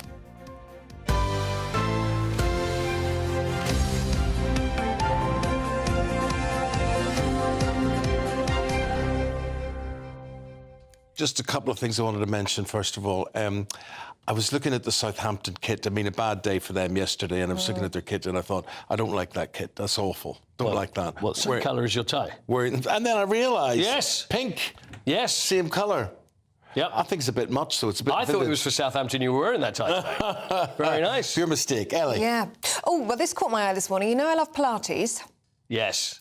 There's a wellness retreat that's being offered on is it the Flying Scotsman? The Royal Scotsman, sorry. The Royal Scotsman. Right, for the train. a 3-day wellness retreat, including Pilates on the train. Guess how much? Pilates on the train. Pilates on the train for 3 days. Could I just ask a question first? Yes. Isn't there a lot of balancing going on? I can imagine so. And if it's the train gets a little bit... I think you might get off the train and do it in very beautiful parts of on Scotland. The platform. Yes, or maybe on the platform. Right. £20,000 Oh, ridiculous. for 3 days. They've collaborated with Dior. I don't know what that has to do with anything. But this is a wellness retreat, £20,000 for a state of Zen breathing session, mindful movement and wild swimming. That's nearly £7,000 a day. It is, Eamonn, yes. And 28 grand if you decide to share in a cabin with someone. I could offer a state of Zen breathing session for at least 20 quid a day. Yeah, 20 quid. That would be good work. And apparently all of these luxury journeys are very popular now. Up 30% on these luxury trips. On the trains. That's what people are doing. They're spending their money on very luxury holidays now. Have you done a sleeper train? I've always wanted to. I always want to try the sleeper train. I'd quite like to do the one down to Cornwall. Yeah, there you go. The sleeper train. I've never done it. I've done it in South Africa, and believe me, you lie there and it's. Oh, you don't sleep That's the non-sleeper train, is that right? That's the can't sleeper train. train. Called the Blue Train, I think it was called. Where did you go? I don't know. Somewhere around South Africa. It was overnight. And you Was had it to not sleep. really fun? No. Well, I'll tell you what's I not think it really would have been fun. If you travel with a female, it's not fun. Because no female... Oh, I don't know. Well, no... no female I know... Right. ...will have least amount of clothes to unpack and hang up around the room. Right, say no more. And use the same loo, and there's just not enough room. The newspapers are going, what did he say? You'd have to be on your own. I'll have that cabin, you have Right. that, and you double your money to whatever it is. Right, so big cabin, no company, in the train. No women. Much better. No women. Yeah. There wouldn't be enough space for the toiletries. Okay. I see what you're saying. No, absolutely right. But no, I think that's going to be out of the budget for most people. Right. 28 grand. Two of us They go are. together. Dream on. Right, this morning, leading the news, the Prime Minister and the Green Agenda. Right, so Keir Starmer's going to announce plans to exempt certain British car makers from net zero rules, meaning they will no longer be required to phase out the sale of petrol and diesel vehicles by 2030. It's all a bit, don't really know if it matters or not, but anyway, President Trump, because of his tariffs, everybody's very sensitive and wanting to protect, obviously, British interests. And another headache for the Prime Minister. Stock markets in Asia have plunged, sparking more fears of a global recession. Well, let's speak now to Oscar Redrop, the former Conservative advisor. And Oscar, should we start with the Asian stock market, actually? Because it's been described as a bloodbath. They've plunged, haven't they? Yeah, it's just opened this morning. And I think this is like the furthest sign at the back end of last week that the shockwaves that these Trump tariffs have put in place are by no means finished yet. It's really, I mean, you think about the back end of last week as well. We saw China imposing those retaliatory tariffs of 34% on US goods. On top of the 20% that was already levied against them. Exactly. And I think Trump will wake up to this news and, you know, unlike almost all other leaders, particularly the ones we experience in this country, will absolutely stay completely robust and on course on this. I mean, he's kind of, you know, I know there are people, as we've seen in the media, and it's being briefed out from people, I think, quite close to his circle. There is a twitchiness at the moment. You know, there is a twitchiness going on in terms of this very, very ardent On the Trump path. side? Yeah. I'm not surprised. I just look at this and I see ever-descending spiral downwards. I just don't see how anybody wins in this. Yes, you can be the bully and you can say, right, you're going to do that to us, we're going to do that to you. But then somebody else is going to do something else to you, and so an ever-decreasing spiral. And that spiral is very, very localised as well, because it becomes, you know, in terms of American consumers, that spiral, if you like, almost becomes a self-fulfilling prophecy where people don't want to spend the money because they're nervous about what's coming down the track potentially for them. And so then you really do get in a bit of a death spiral. I mean, Trump, I think, you know, he's used the phrase, it's medicine, that initial medicine that you need to take. So he'll want to just, you know, kind of allay fears and say this kind of turmoil and turbulence is completely inevitable because I am doing something that has never been done, that is historic, that is going to change the course of history. He's not going to back down from it either, is No. he? It's just going to get worse and worse. Are we headed for a recession, though? Because JP Morgan now sees a 60% chance of a US and a global recession. Goldman Sachs have got it at 45%. I mean, it's not good odds, is it? It's not good odds. And actually, there are some very, very high-profile Wall Street figures who have previously been huge supporters of Trump during his campaign and whilst he was president back in 2016, who were also tapping him on the shoulder and just say, can we please think carefully about this, asking for a 90-day almost implementation freeze. So there is a hell of a lot of nervousness going around. The one thing I would say, and I'm not an economist, but purely watching Trump and how he sold it to the American people last week, I thought it was fascinating. What way? It was this kind of us against the world pride that is so specific to Trump, that only Trump can do in many ways. And, talking about groceries, that, the way he kind of lovingly explained the price of groceries and what an old-fashioned word that is and why don't people use that word anymore. And, and Goodyear, the tyre manufacturers, they've done pretty well out of it. And so that's one win for him. One American company seems to have really kind of boomed over the last 48 hours. And when you see him sell it internally, it's something different. It means something totally different to what we see here. But nonetheless, there's a lot of nervousness in his team, I think. And it's a huge gamble for him as well. I mean, he's got one eye on his legacy, hasn't he? And he wants to make tariffs kind of the central policy. But as we see, if this heads to recession, that will be his legacy. Yeah, and if you're Trump and you view things, there are certain leaders like Keir Starmer who, to be frank, just want to get through 24 hours, just want to get through the day. And then there are other leaders like Trump, for better or for worse, who see their place in history. And this is a huge, huge, huge moment for him. Can we talk about reactions to President Trump's tariffs? And this is the Prime Minister's plan to support car makers. We're going to see this speech later on today where he's going to lay it all out. It's not going to make a darn bit of difference to sales to America. No. It's not. I mean, it all sounds so good and will protect you from green costs and whatever it is, but the saving is not big enough to make a difference to a 25% tax in America. I'd be surprised if a special advisor or whatever they call him out in America even bothered tapping Trump on the shoulder to tell him about this. Wow. This announcement we've got in the country, in the UK today. I really would. And do you think there will be a split in the cabinet over this with Ed Miliband? First Heathrow, now this? No, and I saw your interview with the government round this morning, and you were absolutely right to kind of hone in on that, because politically, that's what's interesting here, is Ed Miliband, by the minute, is becoming increasingly redundant. I mean, genuinely irrelevant. When he sits around that table and they're all kind of talking about their brief and Starmer's giving out, I need priorities here, here and here, he might as well skip Ed Miliband out. And Ed Miliband has a lot of support within the left of the party, and because he's been around for a long time now, and he's built that kind of grassroots support in the party. And if he clings on to his job, I would be absolutely shocked. What timing do you give it? I have no idea. But Ed, honestly, Ed, this is almost like a direct message to him. If you're watching this morning, if you've got any pride, mate, you're a good, experienced politician. Walk out of there, because you are being, it's embarrassing what's happening to him. OK, Oscar, good to see you this morning. Thank you very much. Thanks, Oscar. 11 minutes past 7 o'clock. Time for the Great British Giveaway, the biggest prize we've ever given away. And it is? A 4-berth motorhome, brand new, worth over £67,000. But that's not all. I wonder what the green taxes are like on that as well. Well, that's a great question. Anyway, also 5,000 quid in cash, and it could be yours. Here's how.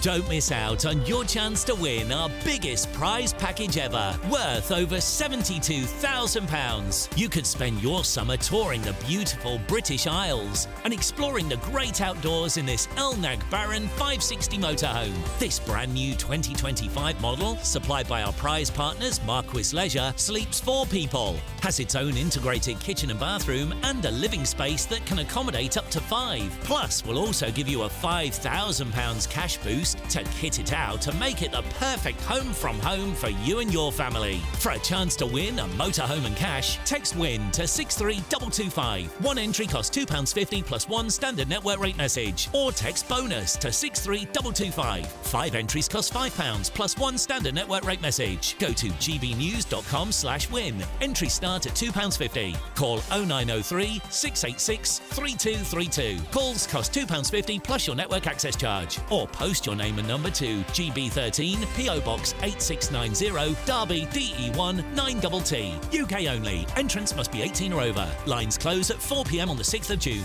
Please check the closing time if listening or watching on demand. Good luck.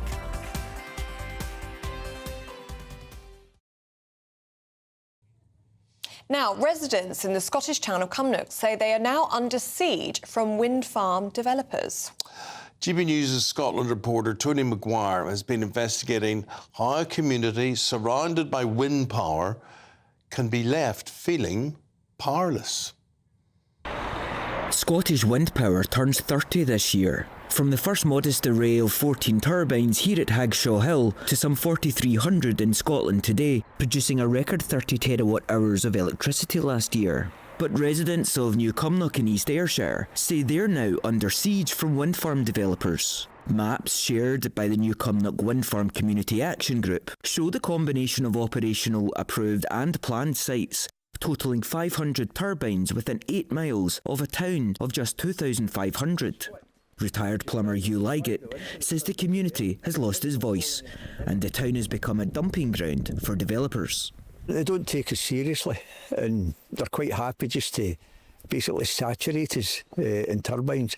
Where my cottage is beautiful, but the way it's going with all the planning, there's going to be a complete ring of steel round about us. It's basically like Highland clearances all over again, but not for sheep this time, it's for turbines.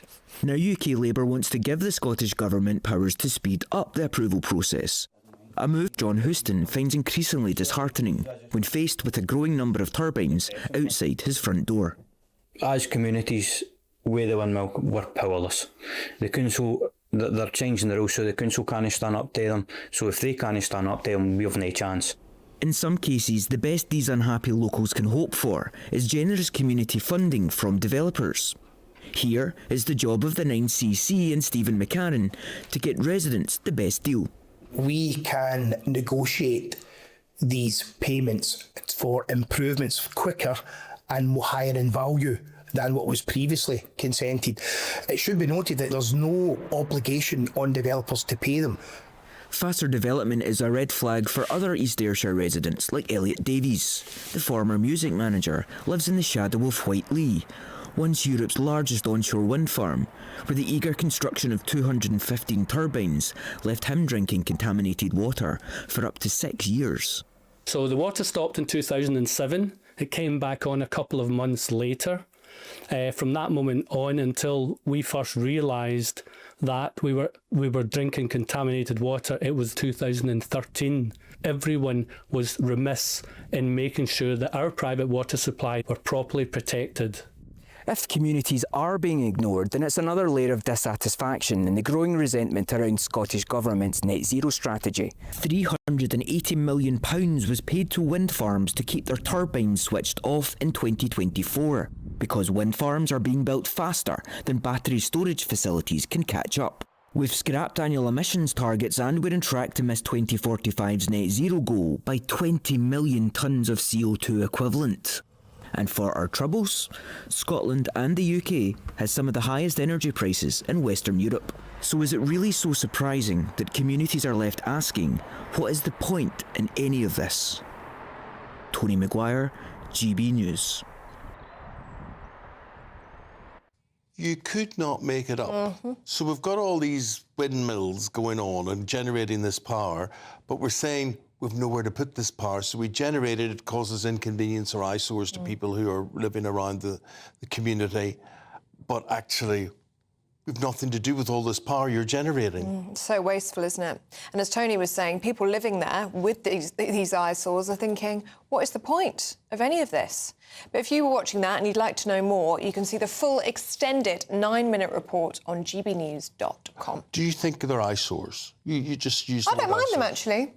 No, It's the word that Tony used in his report. No, I don't mind them. I actually find them quite fascinating to watch. Yeah. What do you think? I don't know what to think of them, really. Just think, sort of glad they're not near me. I do think they do spoil the skyline, but don't know what to think, really. What do you think? I mean, I think what a waste of time building them all and then shutting them down, not being able to do anything with the power that they generate. They have to be efficient, don't they, if you're going to put them up? Let us know what you think. gbnews.com/you'll-say. Here's other stories coming into the newsroom. And this Monday morning, Conservative leader Kemi Badenoch is facing criticism for saying she is not surprised by Israel's decision to deport 2 Labour MPs. Yes, Abdissam Mohammed, who represents Sheffield Central, and the MP for Erlingham Woodley, Yuan Yang, were refused entry to the country after the government accused them of planning to document the activities of the security forces and spread anti-Israel hatred. But Foreign Secretary David Lammy has called Kemi Badenoch's comments disgraceful. A father and his 10-year-old daughter have been named as the 2 victims of a fire at a caravan site near Skegness. 48-year-old Lee Baker and his 10-year-old daughter Esme died after a fire broke out at Golden Beach Holiday Park. The family say they are utterly devastated. An investigation into the cause of the blaze is ongoing. An XL bully dog is on the loose in the Sheffield area after displaying hostile behaviour. Police shot the dog after being called to the scene over reported gunfire, but the animal managed to escape. They're warning the public to remain vigilant and report any sightings of the dog.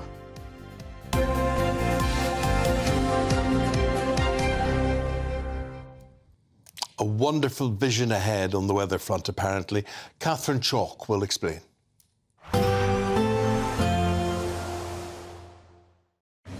Even though we'll see a cloudy start, it'll be a bright outlook for the rest of the day. Boxed Solar, sponsors of weather on GB News. Good morning and welcome to your GB News weather update from the Met Office. Well, we have high pressure dominating through the rest of the week. Dry and sunny days on offer, but some chilly starts to the day. As we look ahead through much of Monday then, not much changes from the weekend. We hold on to plenty of blue skies after any mist and fog soon lifts and clears. Across Orkney and Shetland though, we just have a bit more cloud here, but lighter winds for many of us compared to recent days. So it'll still be feeling warm, especially out towards the west. We could see highs of up to 16 or 17 degrees. And as we go through the rest of Monday evening and into Tuesday, well, again, not much changes. We hold on to some lengthy spells of sunshine to end Monday. We have got cloudier skies just still lingering across parts of Orkney and Shetland. Across Northern Ireland, staying dry through Monday evening with some variable amounts of cloud. Similar picture for much of England and Wales as well. So as we go through Monday night and into Tuesday, we hold on to lengthy clear skies, and with the light winds around, this will allow some isolated mist and fog patches just to develop. We still hold on to some cloud, especially across northern parts of Scotland, but elsewhere fine and dry and turning a little bit chilly, perhaps with a touch of frost in places to start Tuesday morning. So to start Tuesday morning then, a very similar picture. Any mist and fog soon lifting, a chilly start to the day, but a bright start. And we hold on to plenty of sunshine throughout much of Tuesday. Hold on to a bit more cloud across the far north of Scotland once again. And some cloud may just filter through into parts of East Anglia as we go into the afternoon. But otherwise, it's still feeling warm in that sunshine. Highs of up to 17, possibly even 18 degrees. Expect a warm front, moving from the kitchen right through to the rest of the house. Boxed Boilers, sponsors of weather on GB News. Do stay with us. Still to come, Paula London and Chris Akabusi will be here going through the papers with us. But first, have you ever fought with your partner over what they decide to wear? We're going to be debating whether fashion choices is a legitimate reason to break up. Well, of course it is. I mean, how many women say to their partners, "Are you going to wear that? Are you wearing that today?" Come on, you have, haven't you? Yeah, my partner dresses really well, though. But honestly, I think if someone doesn't dress very well, I don't think you can help them. I think it's in you or it's not.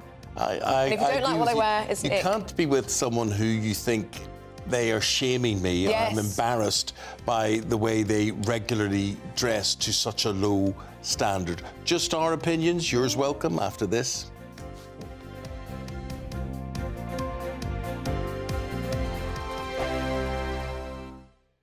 Westminster, the ultimate clique. And you're fighting like rats in a sack. But here on the Camilla Tominey Show, we ask the questions the establishment media is too scared to ask. OK, let me ask you a straight question, because I know you're a straight-talking politician. Whether it's net zero, illegal immigration or law and order, nothing is off-limits. You had the power then. Yeah, as I say, now you've lost it. That's the Camilla Tominey Show, a politics show that's fearless. No, let me finish my question if you don't mind, because it is my show. Sundays at 9:30, only on GB News, the People's Channel, Britain's news channel. Exciting news. Every Friday, my Patrick Christie's Tonight Show is going to have a twist to it. We're welcoming some special guests. You. That's right, on Fridays I'm going to be doing my show in front of a live studio audience, because this show is about you and what you have to say. It's going to be the same big debates, same big topics, same big opinions, but every Friday night at 9 p.m. you are invited to come on down to Patrick Christie's Tonight to be a part of the action. Only on GB News, the People's Channel, Britain's news channel. I'm Christopher Hope. From pop stars to politicians, I'll interview anybody in a pub who's got a political opinion. Join me every Friday on Spotify, Apple Podcasts, YouTube or gbnews.com, or wherever you get your podcasts. This is GB News, the People's Channel. Good Afternoon Britain isn't just about us. The wonderful thing about this programme is it's about everyone watching. It's an interactive programme. Well, there absolutely is something to see here, and we're going to be talking about it more. Whether it's breaking royal news, please bring us up to date, or indeed a particularly punchy speech in the House of Commons. Very, very curious. We bring it to you live, and then we bring you live reaction as well. That's Good Afternoon Britain, weekdays from midday. Only on GB News, the People's Channel, Britain's news channel.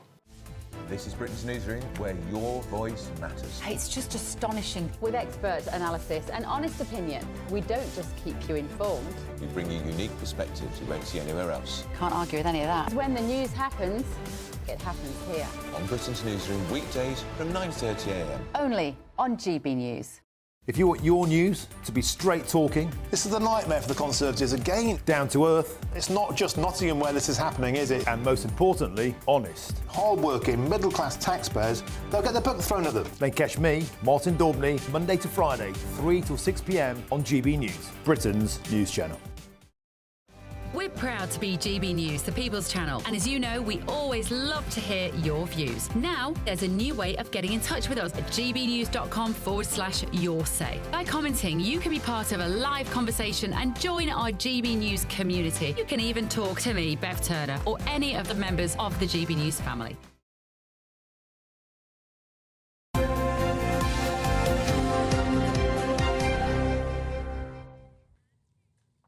Welcome back to breakfast. Now, couples are having more arguments over each other's wardrobe choices, apparently. Cowboy boots, double denim, beanie hats, supposedly the very worst fashion faux pas. But should it be a dumpable offence? Those cowboy boots can be worn by either sex, Yeah. I presume. Okay. Alarming. I quite like cowboy boots. OK. But maybe if I lived in Dallas or something. I think you'd have to be in Texas I love to be wearing. Stetsons. Again, in Texas, yes. OK, yeah. Not in London. Well, to debate that now, we've got two of the most stylish people we know. We've got Nikki Hodgson. Hi, Nikki.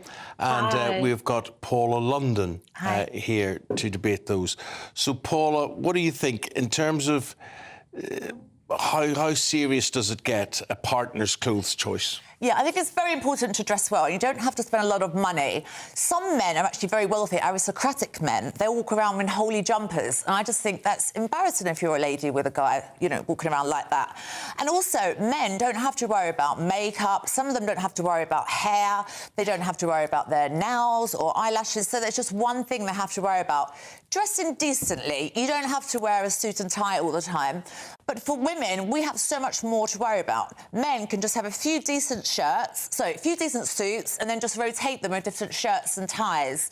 And also, buy clothes that fit you guys, because some guys have their bellies bursting out of their shirts, and obviously that's not very attractive. And all you need to do is get a larger shirt or pull your trousers up. Some men show their bottom walking down the street, so things like that. I mean, I would break up with a guy that walked around like that. It'd be embarrassing. OK.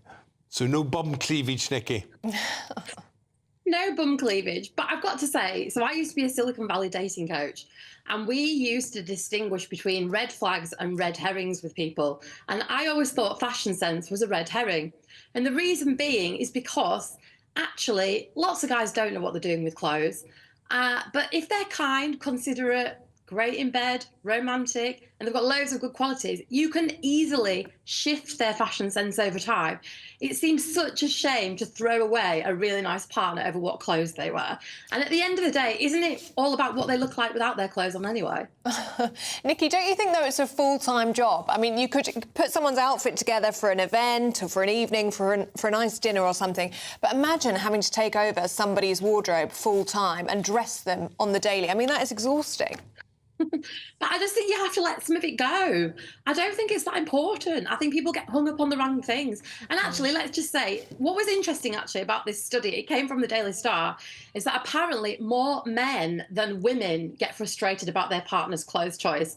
And that strikes me as a little bit Kanye West, you know, trying to control what their female partner wears because maybe they look too sexy. So I think it's important that it's not actually women getting on at men. In my experience, it's always women complaining about men. I play it relatively safe, I'm OK, but I've got a brother who's colourblind and it shows. It absolutely shows. You know, it's really awful what you could do.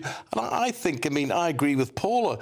I think that it would be very, very hard to be with a partner, tolerate them, because they're representing you and they look a joke, they look horrendous. But like I say, just have influence. I mean, the thing is, in most couples, they are able to influence each other in solid relationships. So you don't have to dress them every single day, but just start to weave in a few better items. And before you know it, in a year's time, they'll have a different wardrobe and they'll be dressing perfectly. Paula?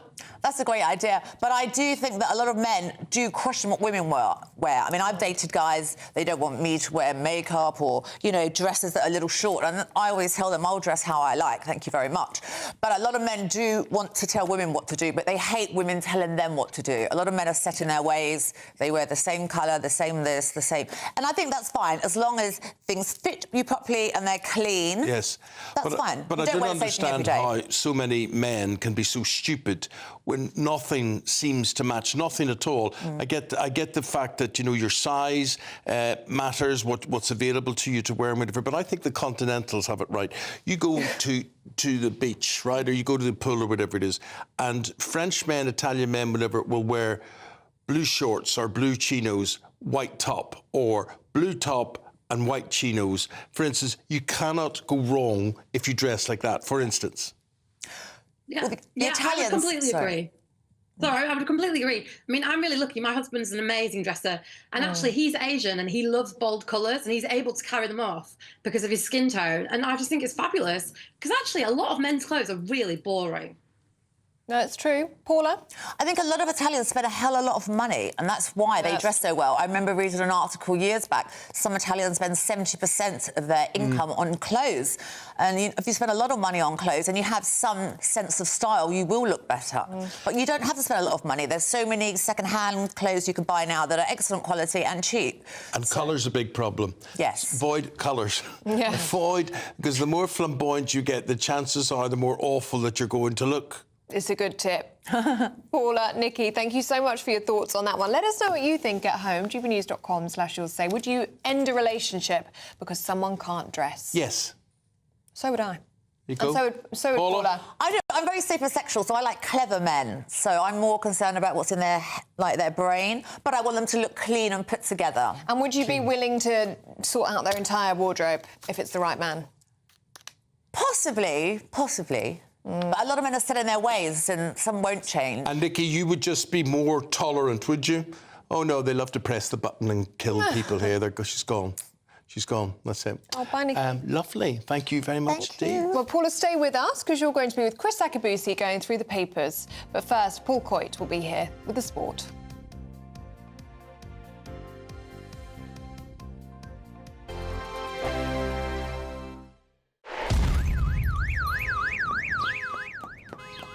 Crash Law 24 sponsors GB News Traffic and Travel Report. The latest GB News Travel.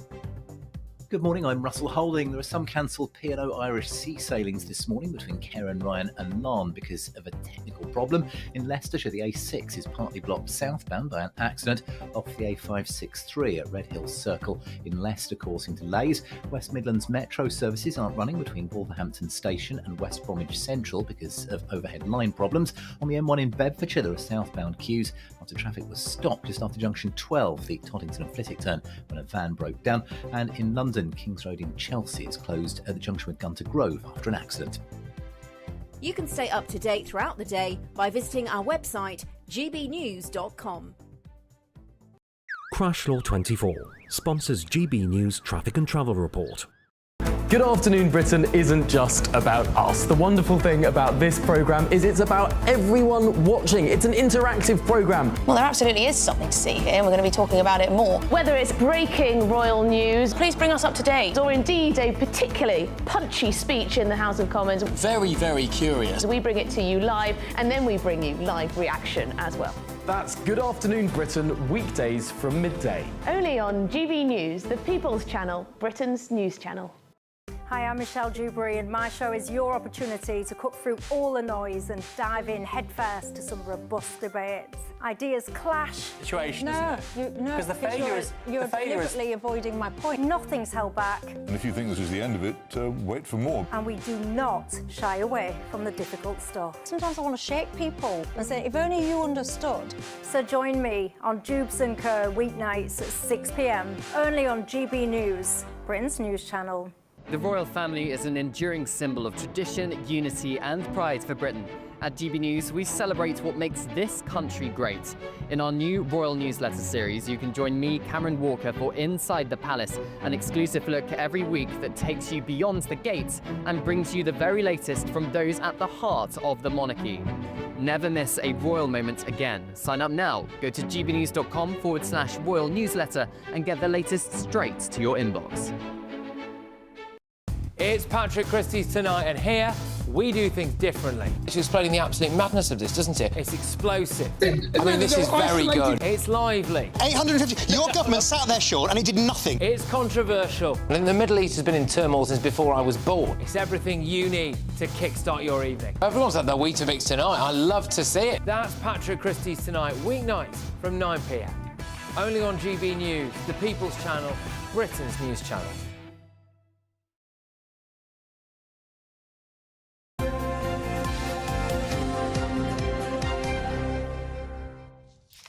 It was Grant National Day on Saturday. Did you get any winners? I didn't. I forgot about it. Sorry. Oh well. Did you? Yeah. Good. Done in each way. Did you? Nice. We should always think if you're going to bet in the National, it has to be each way. I mean, with how many horses? Was it 33 or so? There's a lot of horses, and that. I remember when there were 44.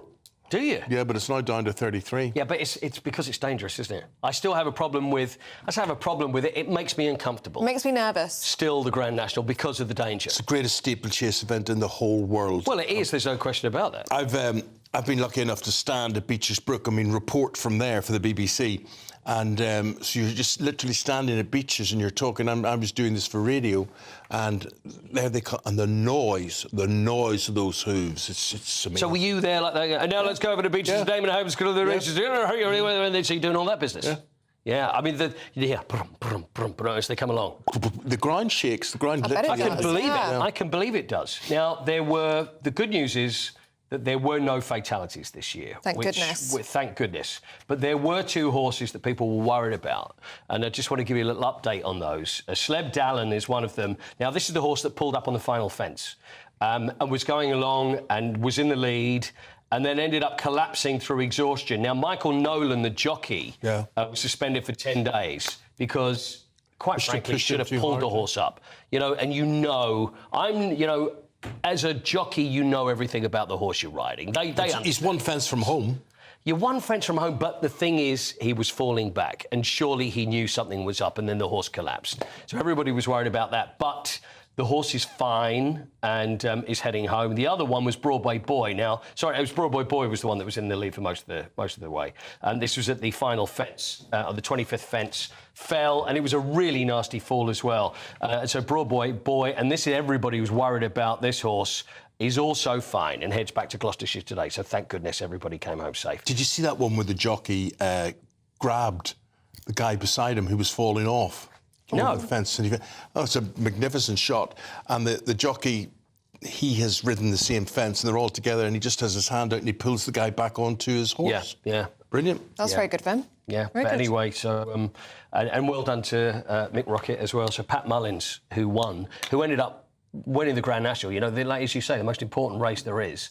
And then he was riding at Fairyhouse the next day, so he's just back to but it's being a amazing righteous to see, general jockey. To see how the fences aren't the same or whatever, how they're easily rebuilt. So when they go over the fence the first time, it's ripped apart because there's no resistance to it. Yeah, because they were solid before. They were solid, and the guys now rethatched them for the second jump. Exactly, and so it's more they can go through, sometimes over. So as long as it's safe, I do want to mention the Masters, though. The Masters Golf happens this week, which is my favourite golf tournament. Rory McIlroy. This time next week we'll know. We will indeed, and, you know, we're always hopeful for Rory. It's been a while since he's won a major, and this is the only one that he's still waiting to win, and Nick Faldo is tipping him and says he's at the perfect time of his career. Gene Sarazen, Ben Hogan, Gary Player, Jack Nicklaus and Tiger Woods are the only golfers to win all 4 majors, and Rory has won away. A quick thing about the green jackets. I always love the stories about the green jackets. I'd love to talk about that. Only worn by Masters winners and members. So there's only 300 members, by the way, at Augusta National,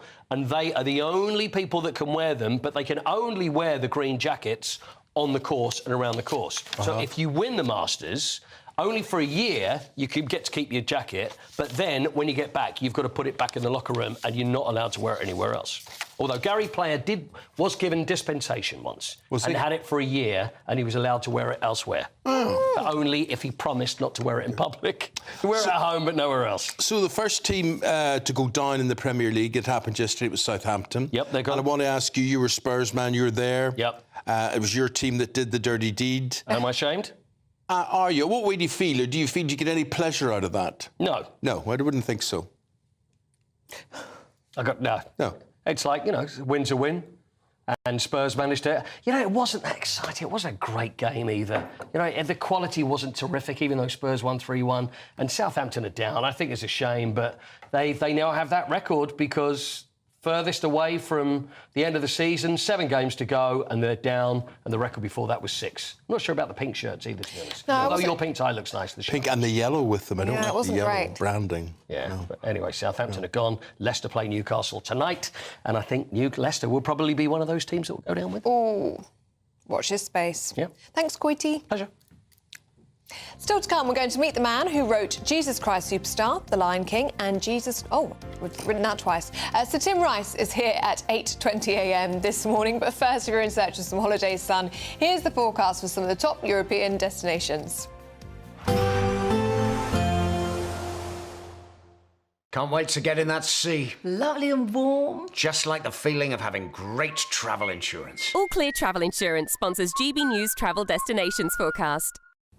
Hello. Well, if you are off on your Easter break, it is colder in the southeast Mediterranean at the moment. Having a look at the detail, we've got some colder air coming down from the Arctic, so actually much below average for the time of year. Across parts of Italy, there is some sunshine, especially then more so across France, parts of Spain and Portugal. But towards the far west, we will see outbreaks of rain and some showers. And then as we go through the week, many places will see some sunshine before it turns a little bit downhill later.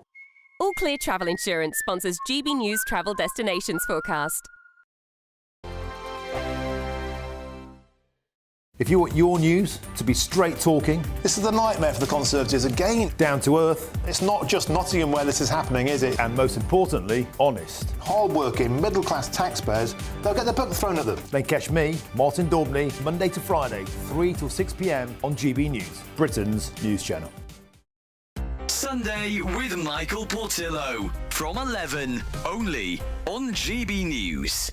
So you began to lose the sight in one eye when you were a child. When did you begin to learn Braille?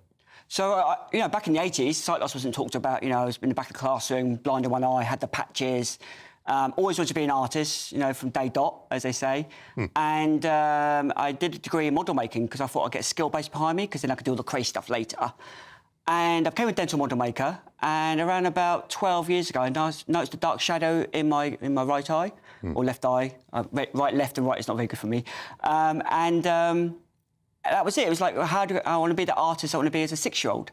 So about 6 years ago, my friend gave me a Perkins typewriter.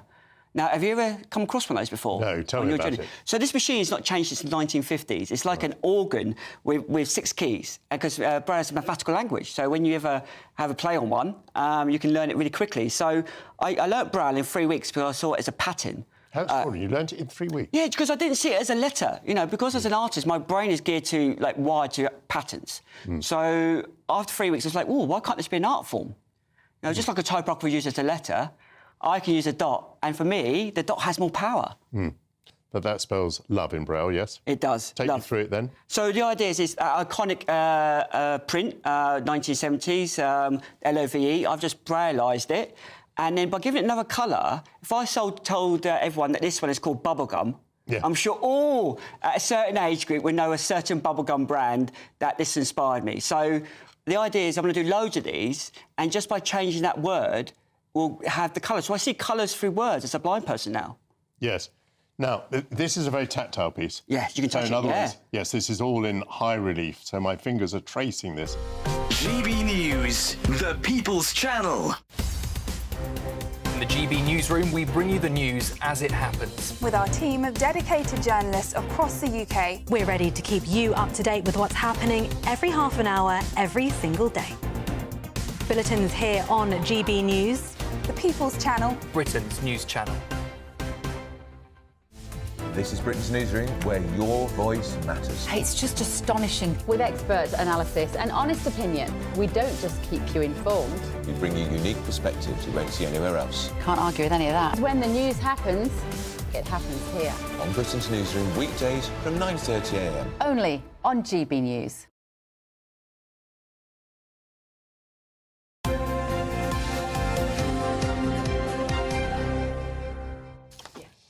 Now, welcome back to Breakfast. It's 7:44. Let's have a look at some newspaper front pages. The Telegraph leads on the Health Secretary's plans to offer more GP home visits.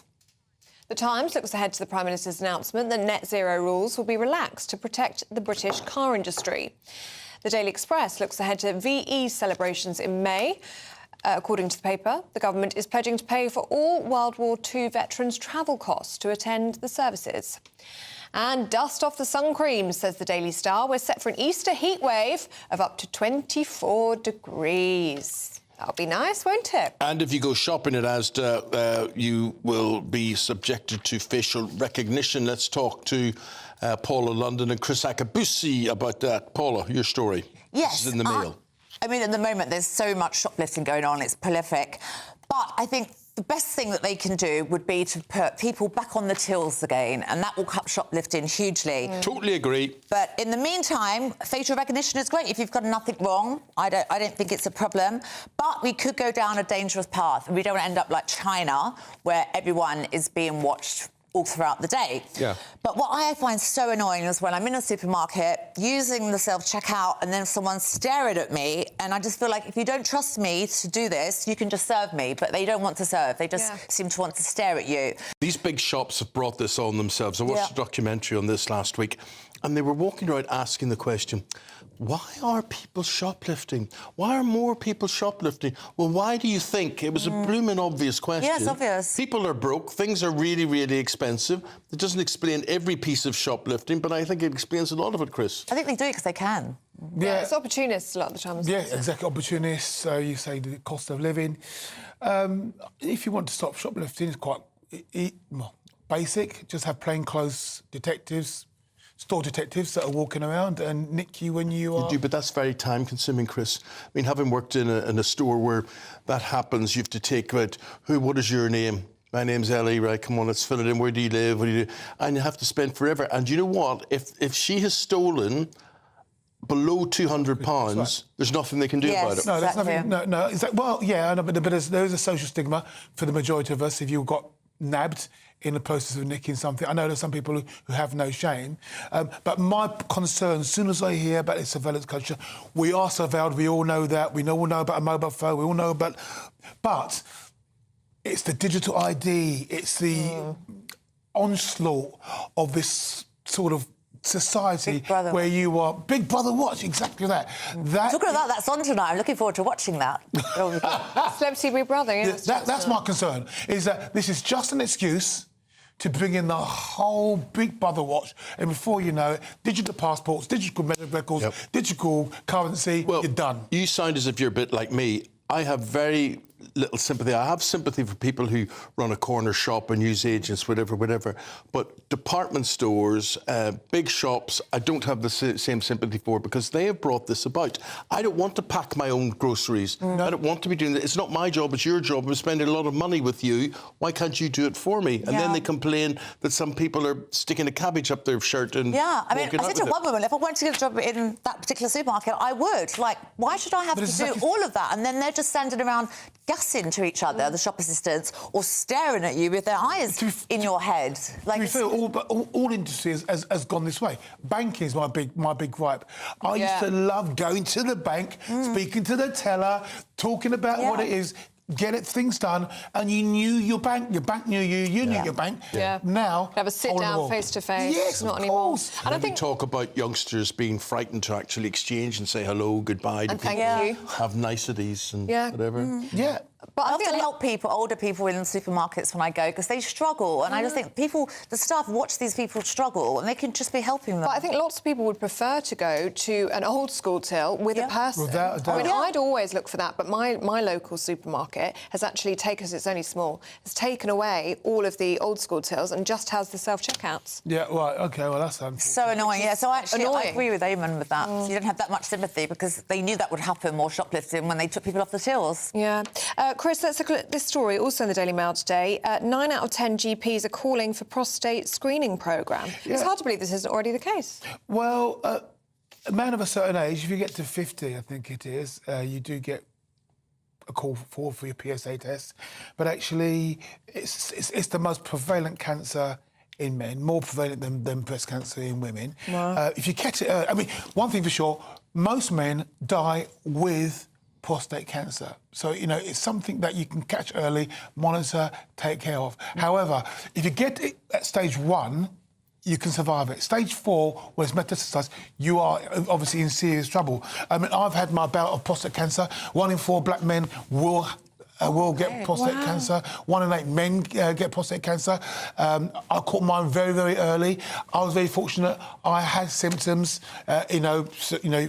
basically it's blood in your urine or in your seminal fluid. So I had symptoms, but still, when they went to find mine, it was very difficult to find it, but my PSA levels started to go up higher and higher.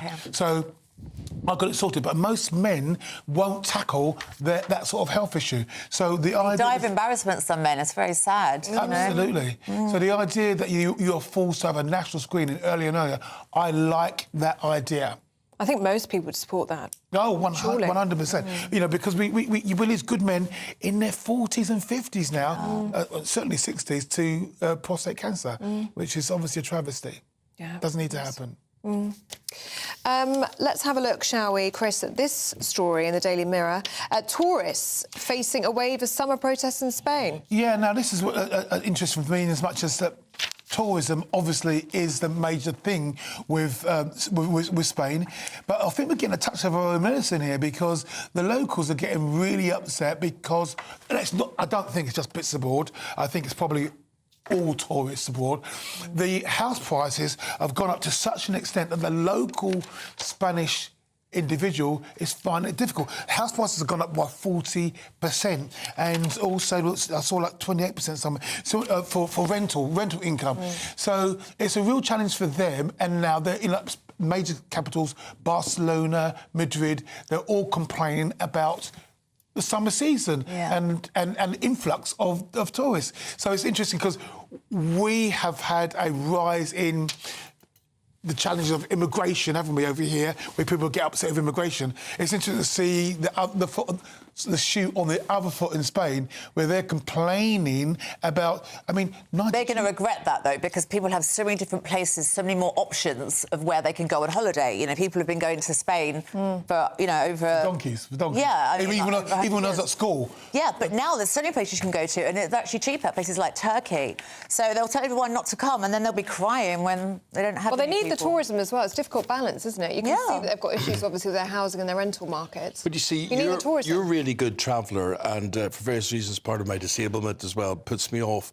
But thinking about around the world, oh, don't go there, there's earthquakes there in Greece. Don't go there, there's forest fires in Spain and Portugal, in California, whatever it happens to be. Don't go there because there's civil disturbances there. The world is just getting smaller and smaller when you actually... Am I alone in that, or do you think... Well, sometimes the press can fearmonger people. Yeah. I just come back from a trip to Portugal, long weekend playing golf. I'm going off to Spain, long weekend playing golf. You can still live go the life, don't you? A Well, lot of people go to Eastern Europe now, and it's very cheap as well, but the weather's not very good. Where? New York. No, Eastern Europe. Oh, Eastern It's not Europe. very warm. Oh, okay. But the weather generally is good in Portugal and Spain. And a short flight, which a lot of people couple are of looking hours, for. you're there. You can leave at 7 o'clock in the morning. You can be on the golf course at 11 o'clock. You know, you're having great fun, beers and bevies in the evening. What a great way to live. So, and I've not experienced any bad blood in my trips away at all. Yeah. So I think just this to your point that it might be just made up in the paper. Christopher, thank you very much indeed. Paula, we'll see you again at 9:22. For the moment, thank you very much indeed. Yeah, let us know what you think about any of those stories, especially the tourism story in Spain. Have you ever felt unsafe or perhaps that you weren't welcome when you're on holiday in Spain? gbnews.com/yoursay. Talking of sunny weather that you might see in Spain, we're seeing it here this week. Catherine Short's got the details.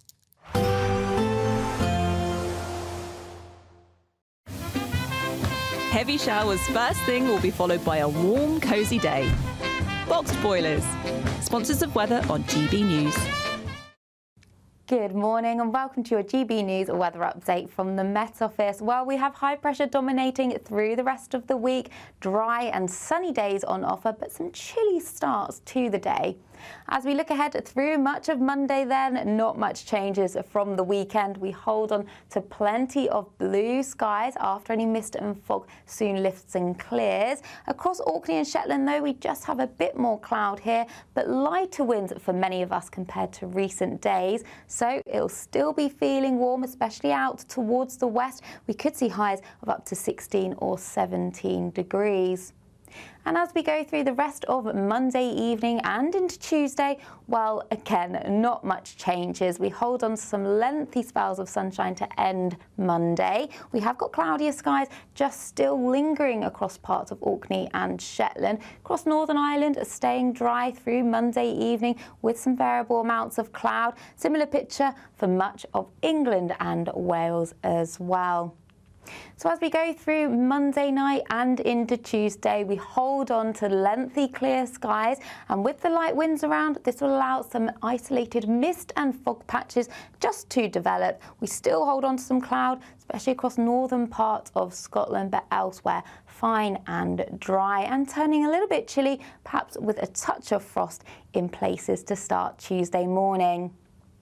So to start Tuesday morning then, a very similar picture. Any mist and fog soon lifting, a chilly start to the day, but a bright start. And we hold on to plenty of sunshine throughout much of Tuesday. Hold on to a bit more cloud across the far north of Scotland once again. And some cloud may just filter through into parts of East Anglia as we go into the afternoon. But otherwise, it's still feeling warm in that sunshine. Highs of up to 17, possibly even 18 degrees.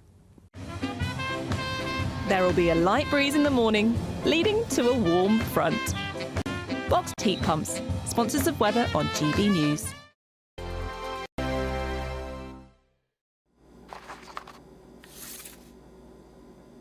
Crash Law 24 sponsors GB News Traffic and Travel Report.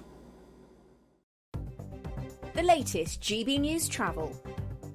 Good morning, I'm Russell Holding. There are some cancelled P&O Irish sea sailings this morning between Cairn Ryan and Larne because of a technical problem. On the A58M in a ring road in West Yorkshire, there's a lane closed westbound off the A58 in Leeds because of a breakdown. On the M60 in Greater Manchester, there's a lane closed clockwise.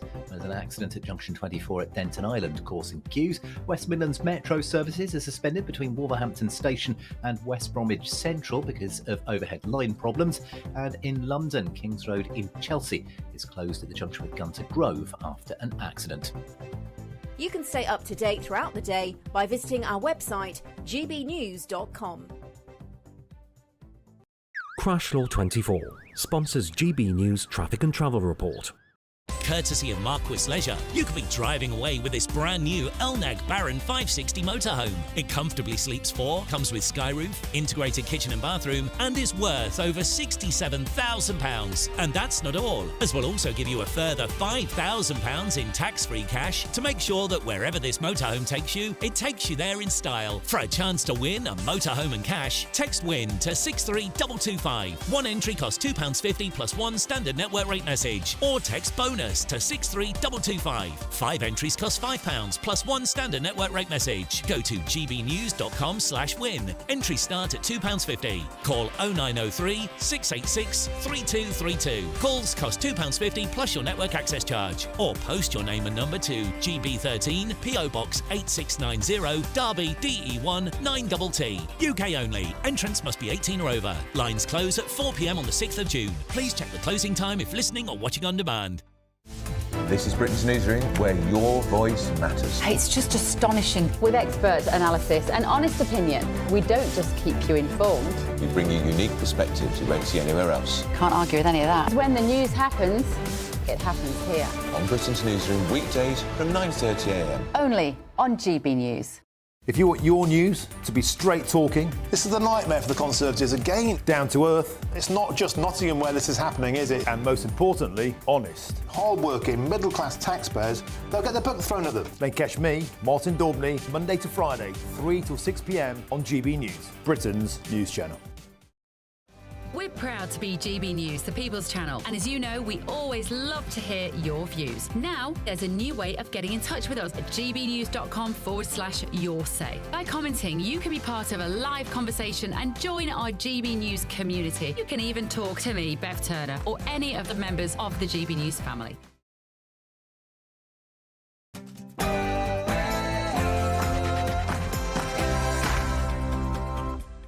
Hello, good morning. Britain's car industry is to be spared from net zero by 2030. The Green Agenda will take a back seat as the Prime Minister vows to protect businesses from America's tariffs. So it's a good day for the car industry, but could a rebellion led by Labour's energy campaigners put a spanner in the works? Yes, the Prime Minister attempting to protect the British car industry from what he's calling the global headwinds. Is that enough as he waters down net zero rules whilst Trump's tariffs begin to bite? The UK's stock market is set for a meltdown after Asian markets plunged overnight as the world comes to terms with President Trump's tariffs. But he insists it's still the right course of action. I don't want anything to go down, but sometimes you have to take medicine to fix something. Market opens at 8. We'll be reporting live on what's happening. The royals in Rome, the King and Queen, begin their historic visit to the Eternal City. I'm live from Italy's capital, where the King and Queen have a packed schedule. That's despite the Vatican State visits being canned because of the Pope's health. More details shortly. From The Lion King to Jesus Christ Superstar and Joseph and the Amazing Technicolor Dreamcoat, Sir Tim Rice has written them all, and now he's heading on tour and here to tell us all about it.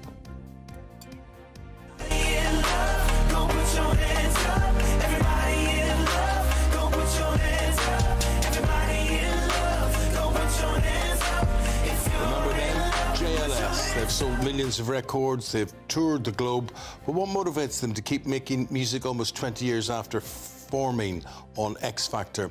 Money, I would suggest, but that's just me. We'll be meeting band member Oritse Williams.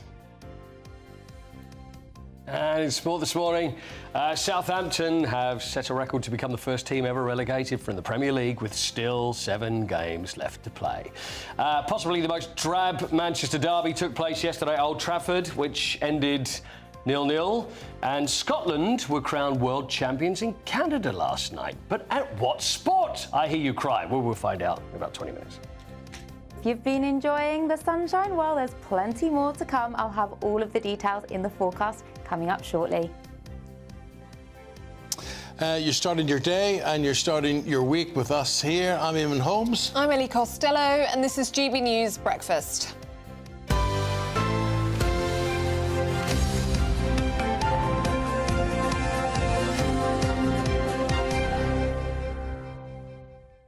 Well, let's cross over straight away, shall we, to Shadow Paymaster General Richard Holden, who joins us now. Good to see you this morning, Mr. Holden. I'm just taking a look at the FTSE 100, just opened, down 2.3% today, and that follows Asian stock markets, which have been plummeting. Shockwaves from US President Donald Trump's tariffs obviously continuing to have an effect. What do you make of all of this? You must be concerned.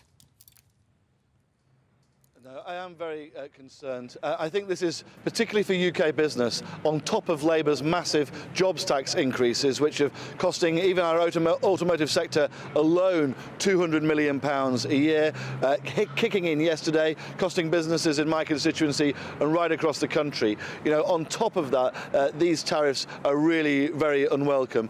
But, you know, we have to do what we can as a country to make the situation better at home. And all we've seen from Labour so far is more hammering of business with both tax on one side and red tape on the other.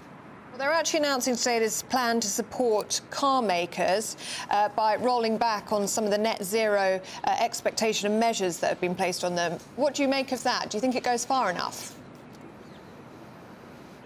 Well, we'll have to see what the actual measures are, but it looks like all they're going to do is go back to the situation that the Conservatives left under Rishi Sunak. So literally just going back to the situation under a year ago.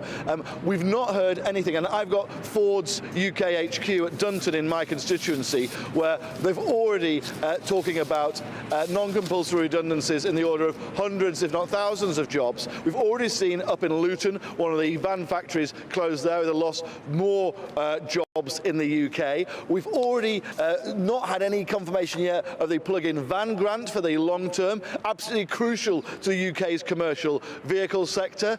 We've got real concerns now as well about the knock-on consequences of the national insurance rise to local authorities, because they're going to have to, they've not got the full cash to pay for that, so that's going to come out of our roads budget, meaning more potholes as well, damaging our cars and the sector. So right across the board, we're not seeing Labour actually deliver at all. Well, Richard, how do you calculate, how do you articulate the fact that the national insurance rise will affect the holes in the road? So we're expecting it's going to be over 14 million extra holes in the road a year, which are not filled because Labour haven't provided the extra cash for local authorities to cover, first of all, the direct costs that they have of employing staff and the extra costs of national insurance. And secondly, then all local authorities have huge costs in terms of their social care budgets for adult and children's social care. And the government haven't compensated for them for the national insurance rise for all those external services that they buy in. So that's the real concern we have there. But this is not just an issue for local authorities. The national insurance rise is right across the board. We think it's already cost 25,000 jobs in the UK since it was announced. That's a job every 9 minutes. So we are seeing a real impact of this. In fact, I'm visiting some businesses in my own constituency today. I saw some of them last week have already been affected by this jobs tax. And it really is hammering particularly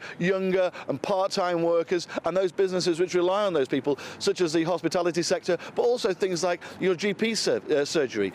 You know, these are being hit right across the board, and they're not being properly compensated. I had a head teacher get in touch the other day saying, yes, they've been compensated for the teachers, but not for the support staff. So they're going to have to look at making redundancies in the support staff within the school because they're not getting enough money through to compensate them for the extra extra national insurance rises. It is really hitting every part of our economy, right from public services to private business.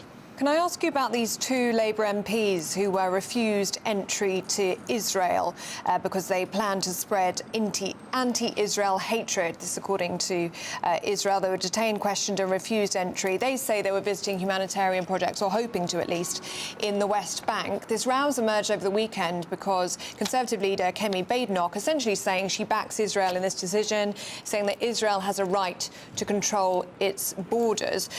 What's your reaction to Israel refusing entry to two British members of Parliament, and do you stand by Kemi Badenoch on her comments? Look, Israel has a right to choose who goes into its country and not. It's the only open democracy in the Middle East. There is real criticism, believe me, within Israel both ways, and there's a proper democratic debate ongoing in there. However, when people say, and this is quite clearly what's happened, that Israel is a terrorist state, as one of these MPs said, when Israel goes out there to cold-bloody murder children in cold blood, I mean, those words have consequences, you know, because Israel is not a terrorist state. It does not go out deliberately to murder children in cold blood, you know, and those words have consequences. Just as back in the day, you know, we had MPs in the UK from Sinn Féin, IRA, Martin McGuinness and others. You know, you wouldn't expect those people to have necessarily been welcomed across the globe internationally. These MPs, just because they happen to be MPs, shouldn't be welcomed internationally, and we should also be able to deny people entry to our country. Perhaps, I don't know, members of the Iranian parliament, we have no idea what some of those people might have been involved in. We should have that right as well, and I find it particularly bizarre when Labour MPs are calling for the Prime Minister of Israel to be arrested, that, you know, if he ever came to the UK, that at the same time they're saying that we can't even, and these aren't people being arrested, these people have been denied entry to Israel. It smacks of double standards from this Labour government to me. Shadow Paymaster General Richard Holden, appreciate it. Thank you very much indeed. We now go to Adam Cherry, our national reporter, who joins us now for his comments on what Richard Holden has had to say. Adam.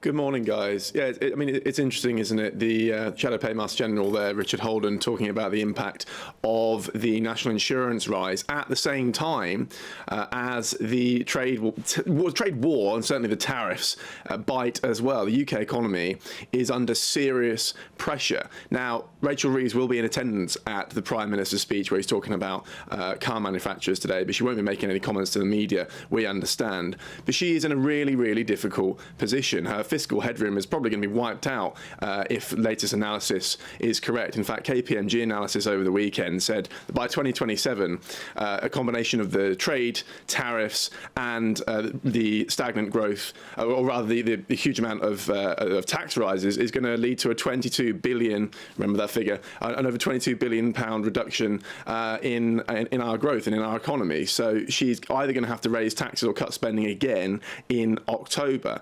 You've just seen the markets open in the last few minutes. FTSE 100 that is down, so huge amount of pressure. Again, we'll see what the Prime Minister has to say later today about car manufacturing, but that is really small beer compared to what's happening more broadly with the economy at the moment. OK, Adam Cherry there for us in Westminster. Thank you very much. The King and Queen are set to travel to Italy later today. They will be meeting the Italian President and Prime Minister during this visit. However, their meeting with Pope Francis has been delayed amid ongoing health concerns. It will happen, though. Well, GB News Royal correspondent Cameron Walker joins us live now from Rome. Good to see you, Cameron. Incredible background you've got there at the Colosseum. And what a relief as well to see that this trip for the King and Queen is still going ahead despite that health scare recently. Yeah, such beautiful weather here, Ellie, and you're right, the King and Queen have an incredibly packed schedule, and that is despite, of course, the little blip we had where the King ended up in hospital a couple of weeks ago. But speaking of health, of course, we know already that the Holy See state visit has been postponed because of Pope Francis's ongoing health battle with pneumonia, although he was spotted in St. Peter's Square over the weekend. But despite those elements being cancelled, the Rome engagements, Buckingham Palace, we understand, has spread out over a number of days this week. But not only have they spread out the engagements, they've made them longer. So there's extra elements which have been added, which kind of just adds to the King's workaholic nature, I suspect. But of course, this state visit to Italy has been in the diary for months. It's a chance for the UK and Italy to strengthen relations between the two nations. Of course, we know both countries are working together to combat illegal migration, for example. And of course, the timing is very significant because it is after President Trump has put on tariffs both to the EU and the UK. And the King will be holding audiences with both the President Mattarella of Italy and Prime Minister Meloni as well. But we understand that there's going to be a joint military part of this state visit as well. Of course, the UK and Italy, two NATO allies, and there's going to be a joint flypast over Rome in front of the King and the President of Italy, involving Italy's Frecce Tricolare and, of course, the famous red arrows from the RAF as well. So that's going to be happening at some point this week. But it is very poignant for the King and Queen as well, because this week they are marking their 20th wedding anniversary on Wednesday, and they will be guests of honour at a magnificent state banquet, a black tie state banquet, on Wednesday evening to mark that occasion. The King is also going to become the first British monarch in history to address a joint session of the Italian Parliament, perhaps suggesting the importance and the respect he musters from Italian lawmakers here in the European Union, of course. The King and Queen also going to be travelling to another city called Ravenna, marking the 80th anniversary since British and Canadian troops liberated the province from Nazi occupation as well. King and Queen arriving later on today here in Rome, a red carpet welcome, a guard of honour and, of course, military bands. Wow, an absolutely packed schedule, but what an incredible way for them to celebrate their 20th wedding anniversary. How do you think that the people of Rome are feeling about this, Cameron? Do you sense excitement? Are there flags out?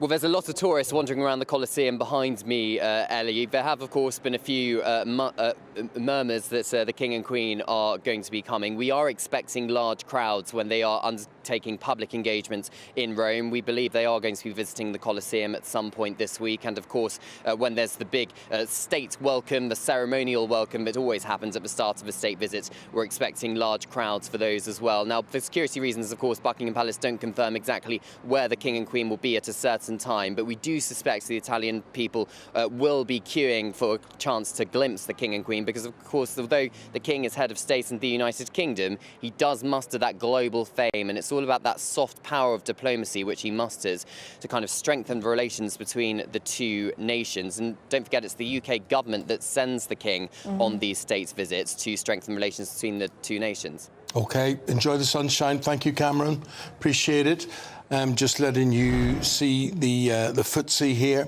It's dropped to 2.64 as it has opened this morning at 8 o'clock. On Friday, the FTSE 100 had its worst day of trading since COVID. It follows Asian markets, which have plummeted overnight. Hong Kong Stock Exchange had its worst day since 1995. Yeah, it's been described as a bloodbath. Obviously still feeling the effects of President Trump's tariffs. We're still reacting to that across the world. We'll bring more across the day on GB News. Catherine Chalk, good morning. Let's see what the weather's like.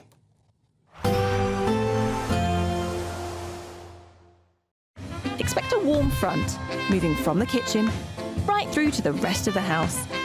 Boxed Boilers, sponsors of weather on GB News. Good morning and welcome to your GB News weather update from the Met Office. Well, we have high pressure dominating through the rest of the week. Dry and sunny days on offer, but some chilly starts to the day. As we look ahead through much of Monday then, not much changes from the weekend. We hold on to plenty of blue skies after any mist and fog soon lifts and clears. Across Orkney and Shetland though, we just have a bit more cloud here, but lighter winds for many of us compared to recent days. So it'll still be feeling warm, especially out towards the west. We could see highs of up to 16 or 17 degrees. And as we go through the rest of Monday evening and into Tuesday, well, again, not much changes. We hold on to some lengthy spells of sunshine to end Monday. We have got cloudier skies just still lingering across parts of Orkney and Shetland. Across Northern Ireland, staying dry through Monday evening with some variable amounts of cloud. Similar picture for much of England and Wales as well. So as we go through Monday night and into Tuesday, we hold on to lengthy clear skies, and with the light winds around, this will allow some isolated mist and fog patches just to develop. We still hold on to some cloud, especially across northern parts of Scotland, but elsewhere fine and dry and turning a little bit chilly, perhaps with a touch of frost in places to start Tuesday morning. So to start Tuesday morning then, a very similar picture. Any mist and fog soon lifting, a chilly start to the day, but a bright start. And we hold on to plenty of sunshine throughout much of Tuesday. Hold on to a bit more cloud across the far north of Scotland once again. And some cloud may just filter through into parts of East Anglia as we go into the afternoon. But otherwise, it's still feeling warm in that sunshine. Highs of up to 17, possibly even 18 degrees. A positive outlook through the night will power through to a bright day ahead. Boxed Home Battery Storage, sponsors of weather on GB News.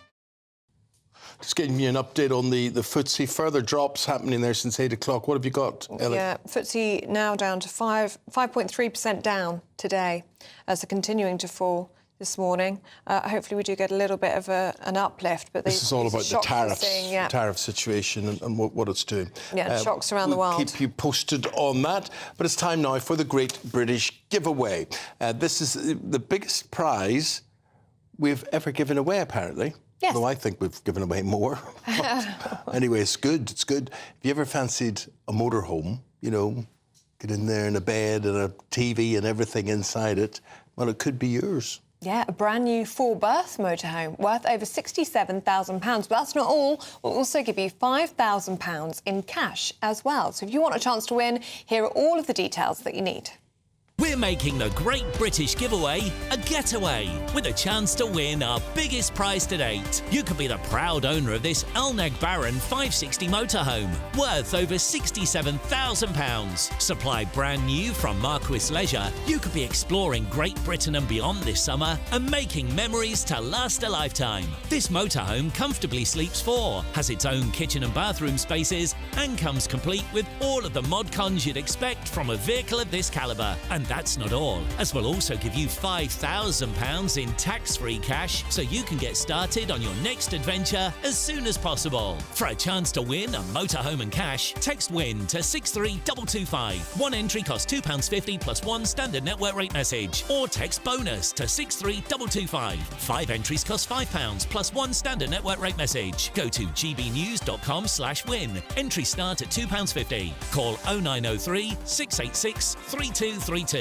Calls cost £2.50 plus your network access charge. Or post your name and number to GB13 PO Box 8690 Derby DE1 9TT. UK only. Entrance must be 18 or over. Lines close at 4 p.m. on the 6th of June. Please check the closing time if listening or watching on demand. Good luck. Looking at that, I'd be tempted just to have a motorhome and not a home. Oh, really? You'd like to be on the road full time? Well, or sit in somebody's driveway. Maybe you could let me sit in your driveway and I could live You're out very welcome. there. It's not costing me anything. It'd be great. But anyway, it could be yours. Have a go. All ours right after the break. Sir Tim Rice, West End legend. He's going to be joining us ahead of a big tour he's undertaking, looking back on the magnificent career he has had. OK? Talking to Sir Tim right after this.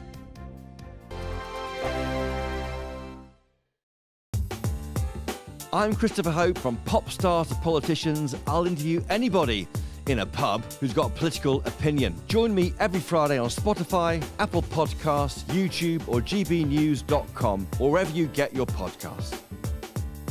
This is GB News, the People's Channel. This is GB News, Britain's news channel. Well, like yourself, I'm an Oldham boy, so I remember as a kid the holidays in Blackpool were just incredible. And I think, what we did with this survey was trying to understand where people said they wanted to go, but I think the key bit was why.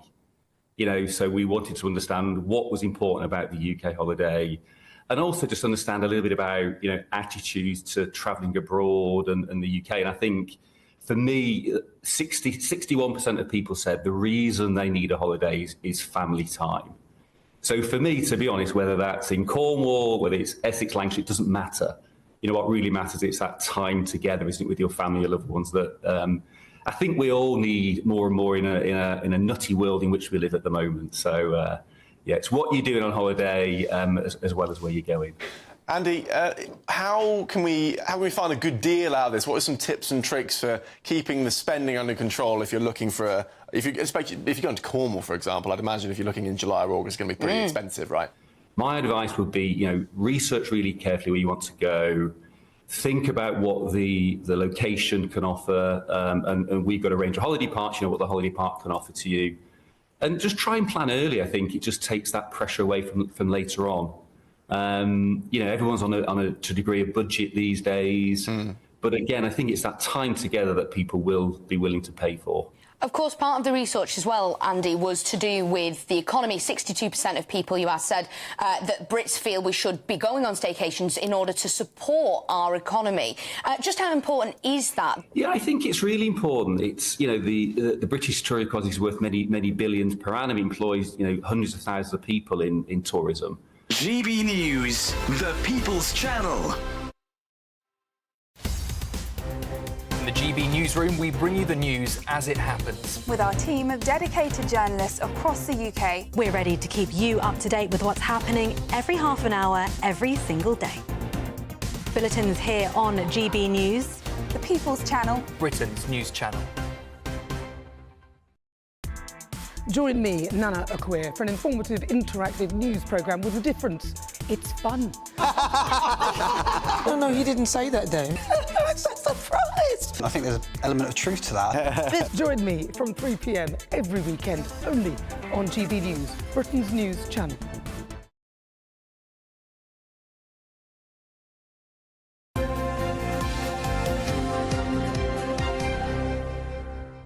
Welcome back. It's 8:23. Now, we're very excited about this because from The Lion King, Joseph and the Amazing Technicolor Dreamcoat, Sir Tim Rice's lyrics are some of the best-known tunes of modern times. Absolutely. He's collaborated with Elton, Freddie Mercury, and Andrew Lloyd Webber, of course, was the team about all of this. And it's not often we're in the company of genius, but I think we can say, Sir Tim, you hit that target. Genius, good morning to you.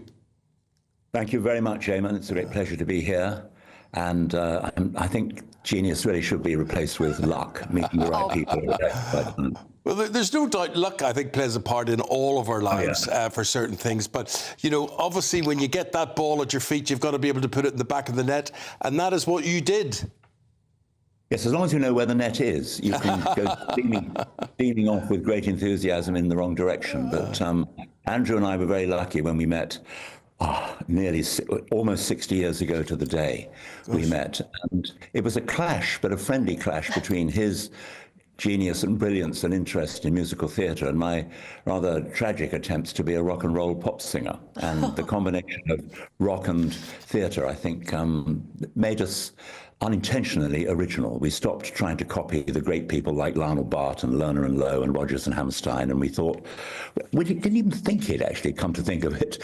We just naturally combined what was going on in the rock and pop world, and at that time it was the Stones and the Beatles, and our love of the Everly Brothers and Elvis and Chuck Berry and all those people, and Andrew's brilliance, knowing everything about musicals, even though he was only 17. Incredible. And let's just get this clear. He did the music and you did the words. Was it as straightforward as that? It was, certainly, with Andrew, absolutely that. It was, he hadn't really got anybody who he felt understood his great music, even though he was only 17. He hadn't got the right lyricist. I didn't know if I was a lyricist or not, but I had written a couple of pop songs, one of which had got recorded, which was back in '65. To get something recorded was a bit of an achievement.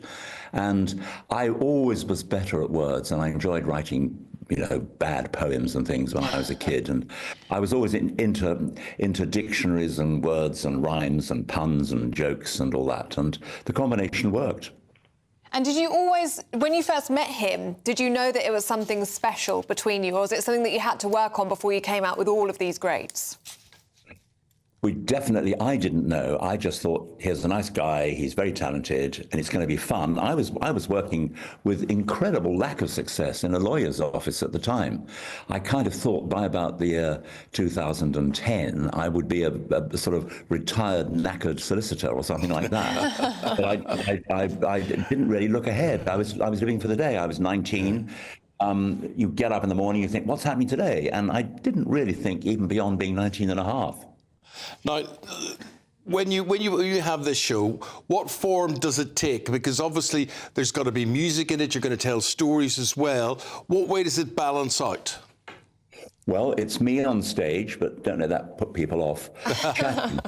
Chatting in between songs, which are sung by 4 wonderful West End singers, 2 guys, 2 girls, if you're allowed to say that these days, and a band led by musical director Supremo Duncan Waugh. And we sing a lot of, or they sing, I don't sing. Actually, I sing one number, but I won't tell you about that. We go through most of the pretty well-known songs from the shows I've been lucky enough to work on in the last 40-odd years, and actually more than that, 50, 60, yikes.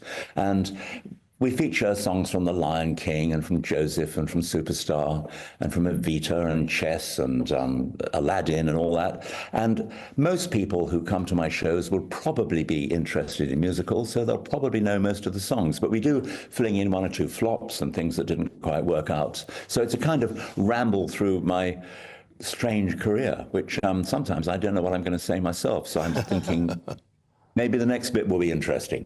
Well, this is going to be interesting. If I asked you, out of all those songs, all those productions that you talked about there, and just people know them all, did you or do you or are you allowed to have a favourite? Well, I mean, the old cliche response to that is, it's like, who is your favourite child? It's difficult. It often tends to be the show that I haven't heard for the longest time. So you think, oh, hang on, that was all right. I can begin to see why that one worked. I think the best night I had ever in my career was the opening night of Evita, because that was 10 years into knowing and working with Andrew, actually more like 12 or 13 really. But we were probably thought of, understandably, as sort of one-hit wonders at that point. And having a big hit with Evita, and a great opening night with a wonderful cast of Elaine Page and David Essex and Joss Ackland. And the musical clearly worked. And I thought, well, this could be a career now. We've been at it for 10 or 12 years, and we're not just one-hit wonders. We're probably 2-hit wonders. But with luck, we can go on and be 3-hit wonders. And you also wrote, I wanted to ask you about this mini musical that you wrote for the late Queen. This is a great story. Well, yes, this was in 1986 for Her Majesty's 60th birthday, and Prince Edward was working with Andrew's company at the time, the Really Useful Group, and he asked Andrew if there was a possibility that Andrew could write something for the Queen's 60th birthday. And Andrew very kindly asked me to come on board, and we wrote a mini musical. It's hardly ever been done. We haven't even recorded it. I keep saying to Andrew, we should record it before we snuff it, because it's mildly interesting to people. But it's a comedy, and it features a cricketing hero and a racing cad, and it's a love story. It's funny, and it lasted 29 minutes, and Prince Edward had a small part in it, and it was a nice thing to do. I mean, it was a great thing for us to do, and I think Her Majesty and the family appreciated it, which was lovely. Yeah, and I'm sure your show is going to be lovely too. Sir Tim, where are you taking it? Where does it begin? And how can you get tickets? Yeah, how do you get tickets? I'm glad you asked that question. It begins in Reading on Friday, which is a bit frightening. Wow. And then the next few gigs, if I can remember them, is Birmingham, Guildford, Yeovil, Truro down in Cornwall, which I'm particularly fond of. I know Cornwall very well. Then going up to Scotland, and we flog all around the country, and Ireland, which will be great fun, and Wales. So it's very hard to escape me. Well, you can escape me. And so escape me by just not turning up. But I could well be in your hometown. I'm looking forward to Sunderland in particular, because I'm a strange softy southerner who supports Sunderland football team, and we're playing the wonderful Sunderland Empire Theatre up there in May, and I'm looking forward to that one particularly. Oh, it's the most incredible tour. It sounds fantastic. How are you feeling heading out on tour? Are you excited by it? Are you feeling emotional looking back at your career's work, or your life? Are you nervous? How are you feeling? Well, I don't know, really. Some days I think, why am I doing this? I'm insane. Other days I can't wait to get out there. The people I work with, and, you know, we did this tour last year and it went rather well, which is why the producers have been insane enough to ask me to do it again. I think it's once I'm out there, it's quite relaxing, and I do find people respond well, and they understand and enjoy some of the stuff that Andrew and I have done over the years. And I've, of course, worked with Elton and Alan Menken and Bjorn and Benny and Freddie Mercury and lots of great composers, which I've been very lucky. I'm only half a song. That's my problem. You know, I don't really write tunes. So I do write a couple, but you wouldn't want to hear them. Oh, well, Tim Rice, it has been an honour to have you on the programme this morning. I'd say he's got another tour up his sleeve, so we'll do another one after this. Tim, maybe more musicals. Thank you very much indeed. We'll say good morning and goodbye to you. Thank you very much indeed. Thank you very much for having me. I appreciate it. Thank you. Not at all. Thank you. That's a nice man there. He's great, is he? So funny. He's been interviewed by us.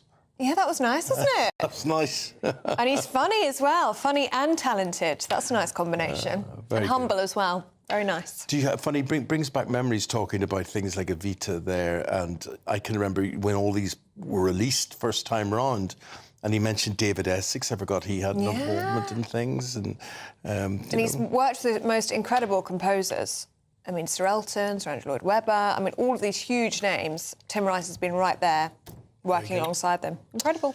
Now, wherever you are right now, wherever you're heading to, if you're out and about in the car or the bicycle or whatever else you're doing, here's your travel update.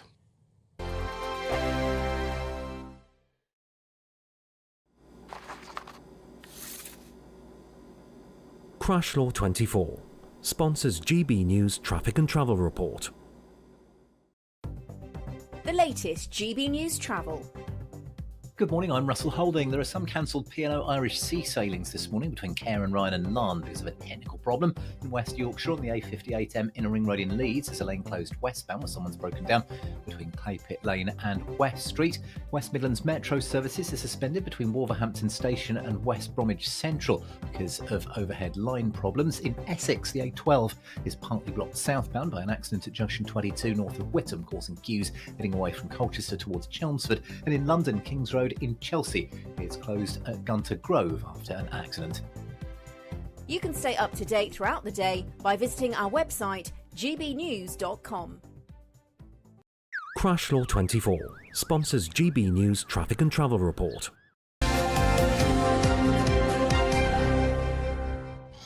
And before we head to the break, just to say we've got Paula London, Chris Akabusi. They will be going through the papers, but first...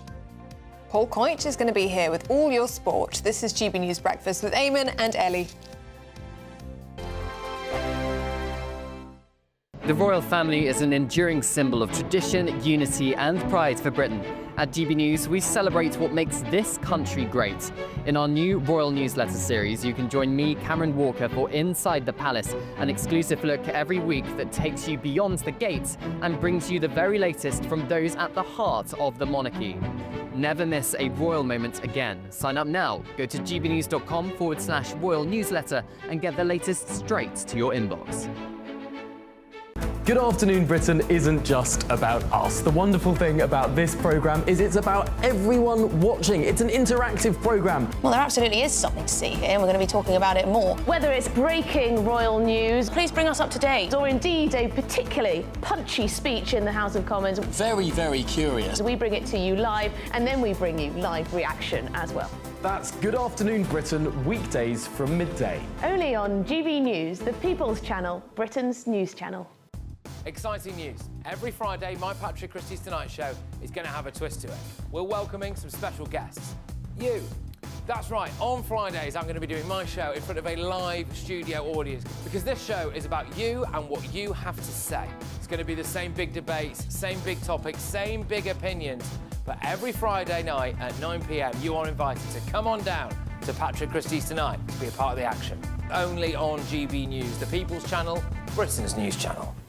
Hi, I'm Michelle Dewberry, and my show is your opportunity to cut through all the noise and dive in headfirst to some robust debates. Ideas clash. Situation, No, Because the failure is... You're deliberately avoiding my point. Nothing's held back, And if you think this is the end of it, wait for more. and we do not shy away from the difficult stuff. Sometimes I want to shake people and say, if only you understood. So join me on Jubes & Co. weeknights at 6 p.m, only on GB News, Britain's news channel. We're proud to be GB News, the People's Channel, and as you know, we always love to hear your views. Now, there's a new way of getting in touch with us at gbnews.com/your say. By commenting, you can be part of a live conversation and join our GB News community. You can even talk to me, Bev Turner, or any of the members of the GB News family. If you want your news to be straight talking... This is a nightmare for the Conservatives again. Down to earth. It's not just Nottingham where this is happening, is it? And most importantly, honest. Hard-working, middle-class taxpayers, they'll get their book thrown at them. Then catch me, Martin Daubney, Monday to Friday, 3 till 6 p.m. on GB News, Britain's news channel. In the GB Newsroom, we bring you the news as it happens. With our team of dedicated journalists across the UK. We're ready to keep you up to date with what's happening every half an hour, every single day. Bulletins here on GB News, the People's Channel, Britain's news channel.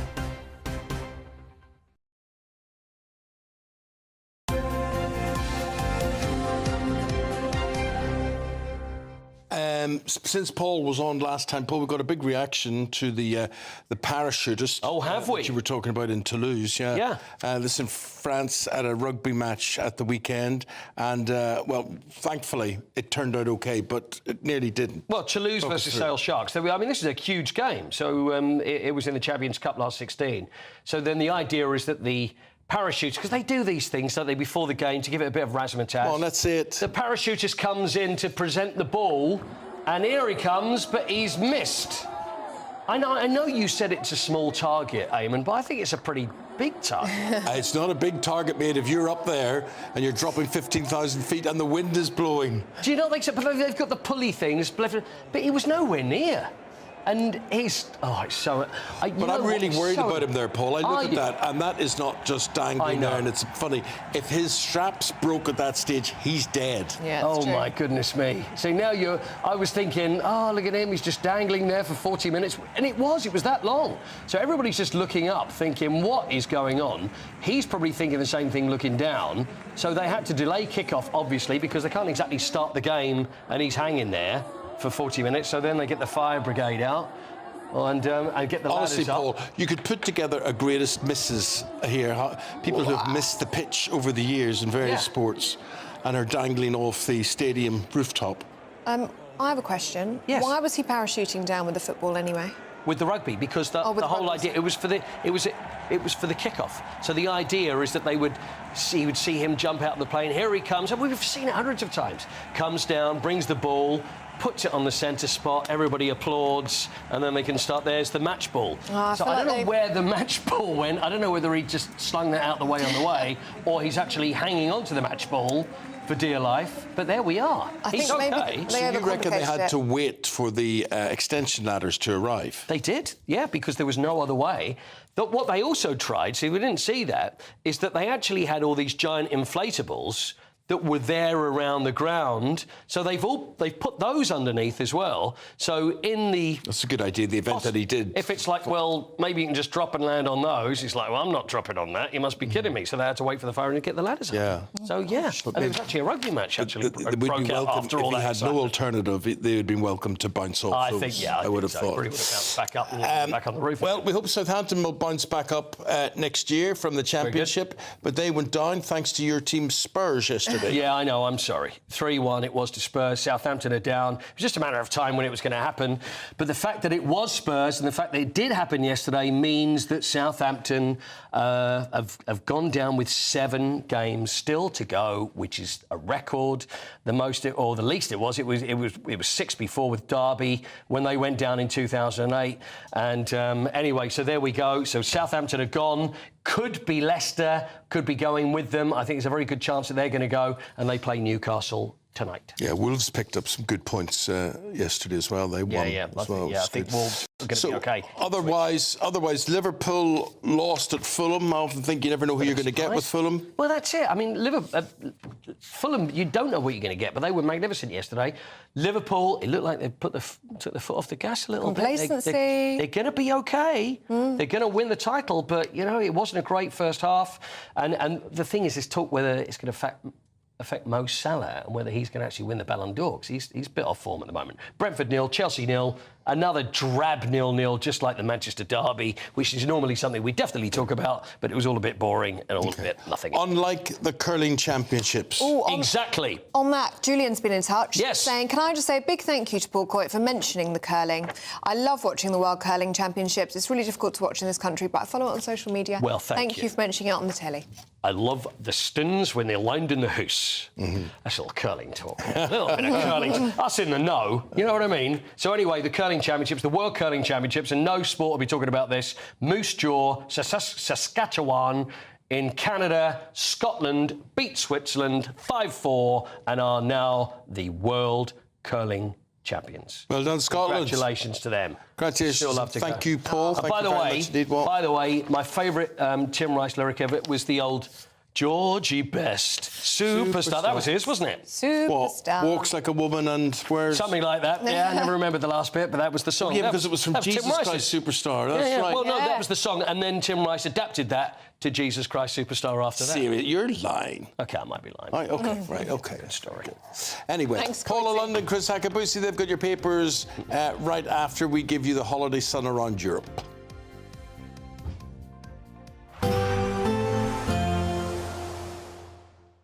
Dinner under the stars tonight? That reminds me of our travel insurance. You mean all clear skies? All Clear Travel Insurance sponsors GB News Travel Destinations forecast. Hello. Well, if you are off on your Easter break, it is colder in the southeast Mediterranean at the moment. Having a look at the detail, we've got some colder air coming down from the Arctic, so actually much below average for the time of year. Across parts of Italy, there is some sunshine, especially then more so across France, parts of Spain and Portugal. But towards the far west, we will see outbreaks of rain and some showers. And then as we go through the week, many places will see some sunshine before it turns a little bit downhill later. All Clear Travel Insurance sponsors GB News Travel Destinations forecast. Good Afternoon Britain isn't just about us. The wonderful thing about this programme is it's about everyone watching. It's an interactive programme. Well, there absolutely is something to see here, and we're going to be talking about it more. Whether it's breaking royal news, please bring us up to date, or indeed a particularly punchy speech in the House of Commons. Very, very curious. We bring it to you live, and then we bring you live reaction as well. That's Good Afternoon Britain, weekdays from midday. Only on GB News, the People's Channel, Britain's news channel. Britain's newsroom, weekday mornings from 9:30. I'm going to start with you, George Keywood. I understand you are taking some of these weight loss tablets or injections. Tell me about what they've done for you. Where were you to begin with and where are you now? Well, I'm 25 kilos down, so, you know, they've definitely worked. They've definitely helped me. Thank you for the applause. Why is he getting a round of applause? That's amazing. He's just getting an injection there. He hasn't done anything. Well, I haven't done anything. Obviously, you know, I You're just still taking have an to injection. stop eating. You know, just because I'm taking an injection doesn't mean that I'm not actually contributing to this weight loss journey. The whole point of the injection is to suppress the appetite. So you're not contributing. It is suppressing your appetite. Yeah, and you could still overeat if you wanted to, but you'd be physically sick on the floor. So you can't. I mean, you can. I've done it before. I've had a pizza and I've thrown it up an hour later. You tried to cheat even that. Go on, carry on. Look, the point is, right, it's an injection to help people. It doesn't do the job for you. You know, you've still got to put some effort in there and you've still got to, you know, work out and lose weight naturally as well alongside of it. It's an aid in losing weight. It is not the thing that's going to magically just shade 10 stone off you and you're going to be all fit and healthy. It doesn't work like that. You know, it suppresses the appetite, but you still got to put the work in there and you've still got to stop yourself from eating, you know. Ben Lloyd, has George cheated his way to weight loss?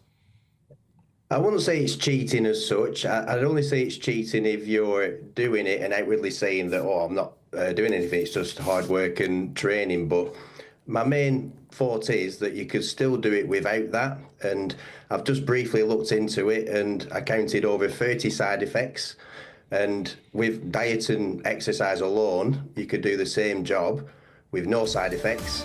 The People's Channel. It's Patrick Christie's Tonight, and here we do things differently. It's explaining the absolute madness of this, doesn't it? It's explosive. I mean, this is very good. It's lively. 850. Your government sat there, Sean, and it did nothing. It's controversial. And the Middle East has been in turmoil since before I was born. It's everything you need to kickstart your evening. Everyone's had their Weetabix tonight. I love to see it. That's Patrick Christie's Tonight, weeknights from 9 p.m. Only on GB News, the People's Channel, Britain's news channel.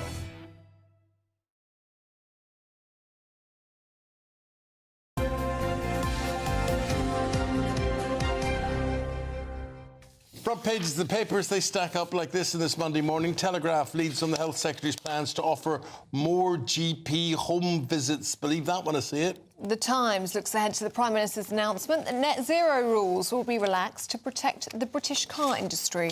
Daily Express looks ahead to VE celebrations in May. The government commit to paying for all World War II veterans' travel costs, because I think they assume there aren't going to be too many of them. And dust off the sun cream, says the Daily Star. We're set for an Easter heatwave of up to 24 degrees. And that's when? That's next weekend, this weekend? This weekend. This weekend? Yeah, well, it starts this weekend, 22 degrees on Saturday. But is it next Sunday Easter? No, it's the Sunday after. Yeah, that's what I said to you. Yeah, no, but it starts this weekend. 22 degrees this weekend. Does it start? But Easter it's doesn't start this weekend. The sunshine. No, but it starts this weekend. It's going to last till Easter. Sorry, I asked. Joining us now, we've got Mr. Chris Sakabusi and we've got Paula London. And Paula, up to you. Which one do you want to begin with? Well, we can talk about people cheating in their exams. I get really angry about this because when I was at university, I had to study really hard. There was no AI or anything like that. And fewer than 1 in 400 students at the Russell Group universities are being punished for using AI, even though they are using it. And what we need now is a programme to detect people cheating with AI in exams. So, I mean, it's very hard. Or I think we need to go to the route of traditionally having exams. So they're in a controlled environment without phones rather than all of this coursework. But now a lot of people on the left are saying, oh, no, it's not fair because some people get anxiety and then they don't do well. Do you know what? But they need to toughen up. I had all exams. Anxiety, just, honest to goodness. Oh, no, you're quite right. So we'll just let them cheat. You'd be less anxious if you can just cheat and copy it. Although there is some argument to... I remember when we was at school, we had to do mental arithmetic, and then calculators came in, and the argument was, well, you can't use a calculator because you might not be able to use it in the real world. But today... We walk around with a calculator. Yeah, well, exactly. In our pockets. So, if you've got the intelligence to be able to link your... I'm not talking about plagiarism, but your research on your mobile device, well, that's what happens in the real world anyway. I mean...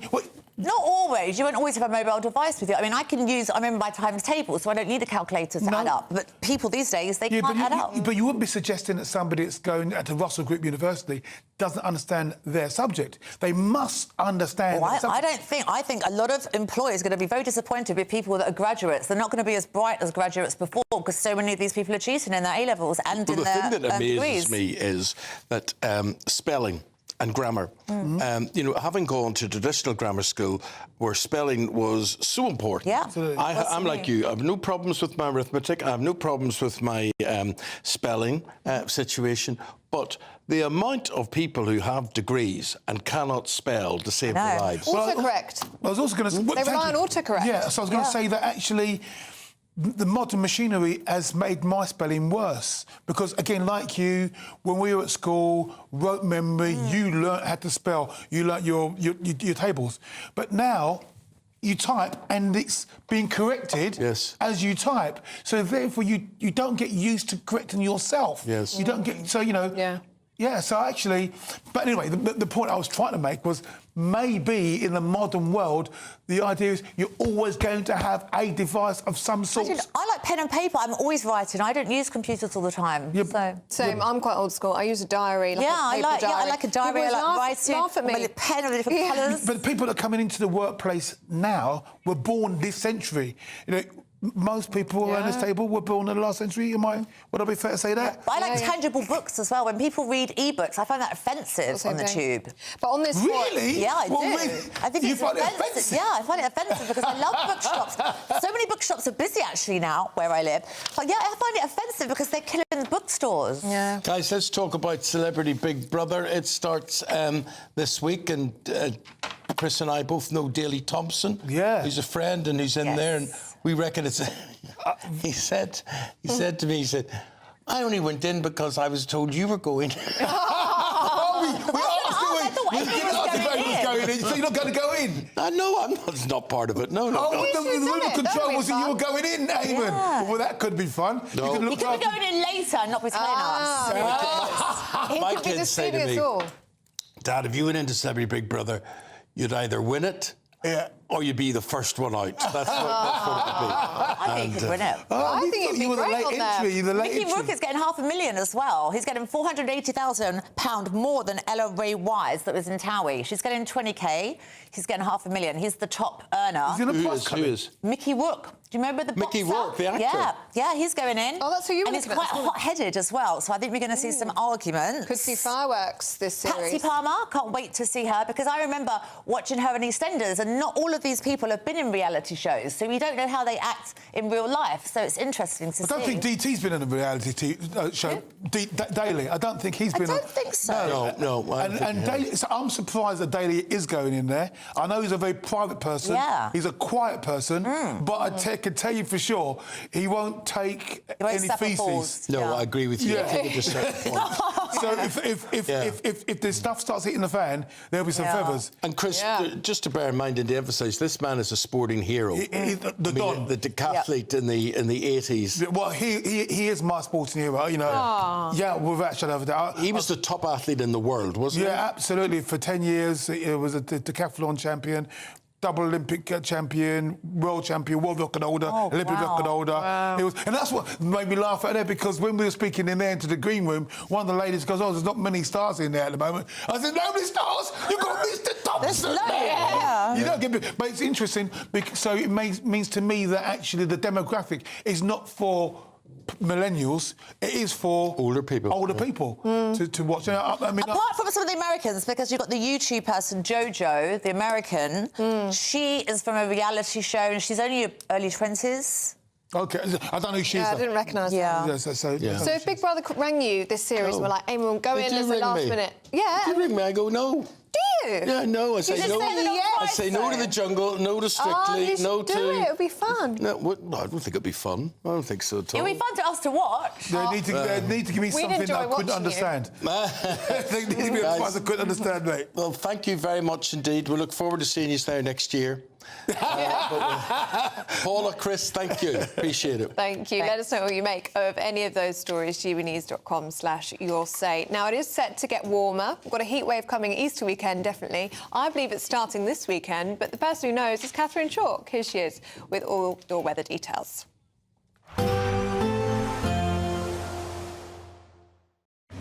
Even though we'll see a cloudy start, it'll be a bright outlook for the rest of the day.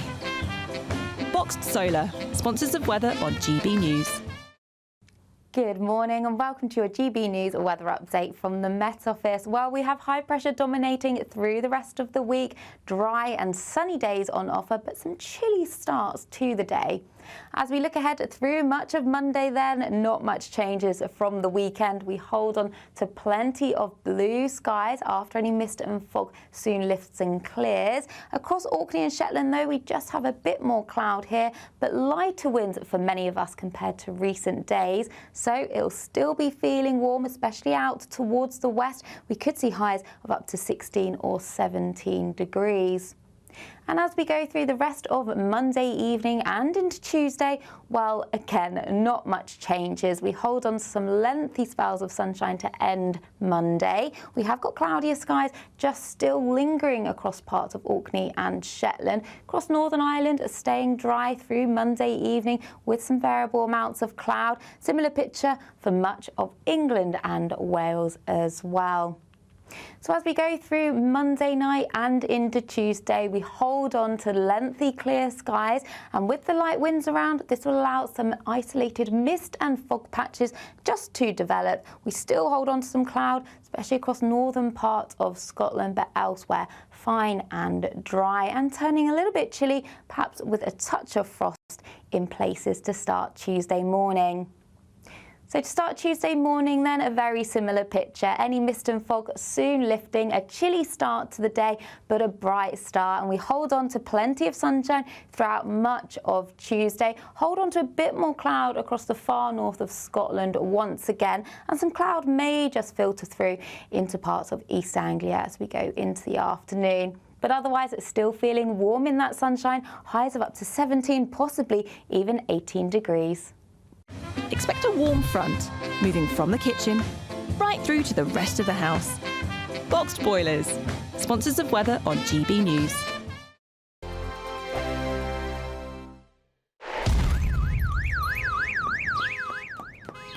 Crash Law 24 sponsors GB News Traffic and Travel Report. The latest GB News Travel. Good morning, I'm Russell Holding. There are some cancelled P&O Irish sea sailings this morning between Cairn Ryan and Larne because of a technical problem. On the M1 in Leicestershire, there's a lane closed northbound at junction 24, turn for East Midlands Airport where someone's broken down. And so towards there, West Midlands Metro services aren't running between Wolverhampton Station and West Bromwich Central because of overhead line problems. On the M5 in Gloucestershire, there's a lane closed northbound after an accident between junctions 13 and 12 north of Stroud causing queues. And in London, Kings Road in Chelsea is closed at the junction with Gunter Grove because of an accident causing delays. You can stay up to date throughout the day by visiting our website gbnews.com. Crash Law 24 sponsors GB News Traffic and Travel Report. Courtesy of Marquis Leisure, you could be driving away with this brand new Elnag Baron 560 motorhome. It comfortably sleeps 4, comes with sky roof, integrated kitchen and bathroom, and is worth over £67,000. And that's not all, as we'll also give you a further £5,000 in tax-free cash to make sure that wherever this motorhome takes you, it takes you there in style. For a chance to win a motorhome and cash, text WIN to 63225. One entry costs £2.50 plus one standard network rate message, or text BONUS to 63225. 5 entries cost £5 plus one standard network rate message. Go to gbnews.com/win. Entries start at £2.50. Call 0903 686 3232. Calls cost £2.50 plus your network access charge. Or post your name and number to GB13 PO Box 8690 Derby DE1 9TT. UK only. Entrance must be 18 or over. Lines close at 4 p.m. on the 6th of June. Please check the closing time if listening or watching on demand. Westminster, the ultimate clique. And you're fighting like rats in a sack. But here on the Camilla Tominey Show, we ask the questions the establishment media is too scared to ask. OK, let me ask you a straight question, because I know you're a straight-talking politician. Whether it's net zero, illegal immigration or law and order, nothing is off-limits. You had the power then. Yeah, as I and say, now you've lost it. That's the Camilla Tominey Show, a politics show that's fearless. But no, let me finish my question if you don't mind, because it is my show. Sundays at 9:30, only on GB News, the People's Channel, Britain's news channel. If you want your news to be straight talking... This is a nightmare for the Conservatives again. Down to earth. It's not just Nottingham where this is happening, is it? And most importantly, honest. Hard-working, middle-class taxpayers, they'll get their book thrown at them. Then catch me, Martin Daubney, Monday to Friday, 3 till 6 p.m. on GB News, Britain's news channel.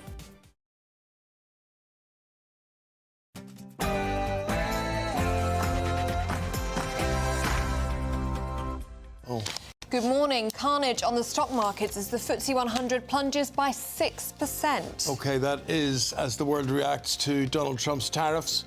Is he risking a global recession? Could all of this backfire? I don't want anything to go down, but sometimes you have to take medicine to fix something. Well, that's as the Prime Minister prepares his tariff fight back, announcing a 5-year extension on the sale of diesel and petrol cars to support the British auto industry. We want to back our British car industry. We want to protect jobs. We want to create jobs. We have the opportunity for the UK to be global leaders in the transition to electric vehicles. But the opposition accuses the government of reusing Conservative policies. It looks like all they're going to do is go back to the situation that the Conservatives left under Rishi Sunak. So literally just going back to the situation under a year ago. Yes, the Prime Minister set later today to water down certain net zero pledges relating to car manufacturing in a bid to protect that sector from what Downing Street is calling global headwinds. That'll be the tariffs. They're in Rome. The royals head to the Eternal City. The King and Queen begin their historic state visit to Italy. I'm live in Italy's capital, where the King and Queen have a packed schedule. The Vatican being canned because of the Pope's health. More details shortly.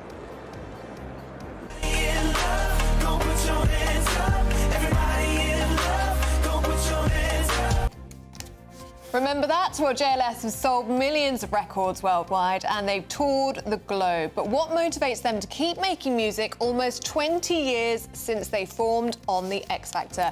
We'll be meeting band member Orisha Williams later on in the programme. If you've been enjoying the sunshine, well, there's plenty more to come. I'll have all of the details in the forecast coming up shortly. 2 minutes after 9, a very good morning to you on this Monday morning. I'm Eamonn Holmes. I'm Ellie Costello, and this is GB News Breakfast.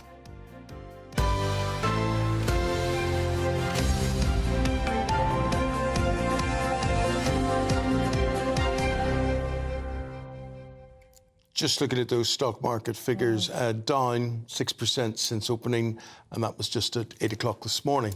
Yeah, that's the FTSE 100. On Friday, the FTSE 100 had its worst day of trading since the COVID pandemic. And it's not just us, is it? No, because markets in Germany dropped by 10%, the French market 6% down. Well, it comes as the Prime Minister is set to announce his tariff fight back today, boosting British car industries by extending the ban on diesel and petrol cars by 5 years to 2035. We're going to cross to our reporter, Adam Cherry, just to get latest reaction to what's happening. Adam, good morning. Good morning. Yeah, obviously immediate shocks from the markets as the tariffs begin to bite. FTSE 100 has ticked up very slightly since it opened, but still obviously down by, I think, over 4 or 5% at the moment. We'll obviously keep track of that throughout the day on the channel. The interesting thing will be the political reaction to this. So, of course, we've got Downing Street, or rather the Prime Minister later today, announcing a slight watering down of net zero rules on car manufacturers. Is that enough? The Chancellor, Rachel Reeves, will be there as well. It doesn't look like the government is expecting to engage in a sort of tit-for-tat trade war with the US over this. Instead, they're going to water down certain measures to try and protect or insulate British industry. But either way, whichever way you cut this, it's the Chancellor who's in serious jeopardy over this in the long term. It's going to wipe out, potentially, her fiscal headroom, which will lead later on to more tax rises or more spending cuts. Don't forget, it was yesterday, at the end of the last tax year, that or rather the beginning of the new tax year, as of this week, that the national insurance rise of £25 billion on businesses came into effect, alongside other bill rises across the board. So it's going to be a really, really tricky time long term here. Again, look, the markets may correct over the next few hours or week, whatever, but long term, the problems here are serious. Meanwhile, President Trump standing firm, saying sometimes you need to take medicine to fix something. Well, yeah, I mean, look, this has been his long-term view on this. You can go back to the 1980s when he's been such a massive advocate of tariffs, describing it as the most beautiful word in the dictionary. China now responding with a massive reciprocal tariff, but again, Britain not likely to do that at this point. It looks like Keir Starmer would rather keep Trump sweet, keep the White House happy. Already, you've seen, okay, it's not a huge win, but we're being whacked back with a 10% tariff on exports to the US rather than 20% like the EU or other countries. But they would rather negotiate. They're hoping to get this deal over the line at some point. Doesn't look like it's going to happen immediately, but that is the plan. Jonathan Reynolds, the business secretary, over the last few weeks, he's been in Washington trying to negotiate something that will, a deal that will make this a little bit less painful in the long term, and that's also the plan of the Chancellor, Rachel Reeves. Look, we just have to wait and see. This is an unpredictable White House. They may withdraw these tariffs sooner rather than later. We just don't know. But that is why the markets are so uncertain at the moment, because it's so unpredictable. Thanks, Adam. Thanks very much. I just wonder what's going to happen if the markets continue to fluctuate. And this shows that Trump's policy isn't working, because this can backfire on the USA as well as hurt everyone else. Yeah. I wonder what it would take for him to turn around. Yeah, I mean, we had Goldman Sachs and JP Morgan releasing statements over the weekend. I mean, they were putting odds of a recession at 60%, 45%. Yeah. So it's not looking good. Well, let's see if we can make it look good for you. Lighten your load with the time at 6 minutes past 9, because that means it's time for the Great British Giveaway. In fact, it's the biggest prize that we've ever given away. You could win a brand new 4-berth motorhome worth £67,000. And on top of that, 5,000 quid for petrol. Yeah, very nice too. Here's how you do it. Don't miss out on your chance to win our biggest prize package ever, worth over £72,000. You could spend your summer touring the beautiful British Isles and exploring the great outdoors in this Elnag Baron 560 motorhome. This brand new 2025 model, supplied by our prize partners Marquis Leisure, sleeps 4 people, has its own integrated kitchen and bathroom and a living space that can accommodate up to 5. Plus, we'll also give you a £5,000 cash boost to kit it out and make it the perfect home from home for you and your family. For a chance to win a motorhome and cash, text WIN to 63225. One entry costs £2.50 plus 1 standard network rate message, or text BONUS to 63225. 5 entries cost £5 plus 1 standard network rate message. Go to gbnews.com/win. Entries start at £2.50. Call 0903 686 3232. Calls cost £2.50 plus your network access charge, or post your name and number to GB13 PO Box 8690 Derby DE1 9TT. UK only. Entrants must be 18 or over. Lines close at 4 p.m. on the 6th of June. Please check the closing time if listening or watching on demand. Good luck. And the very best of luck. Well, the King and Queen are set to travel to Italy later on today. Yep, they're going to be meeting with the Italian president during their visit, but their meeting with Pope Francis has been postponed as he continues to recover from his health battle. It will happen. If it's not happening today, it's going to happen tomorrow or the next day. Let's go to world correspondent Cameron Walker with that one. I mean, there's no question that there won't be a meeting with the Pope, is there?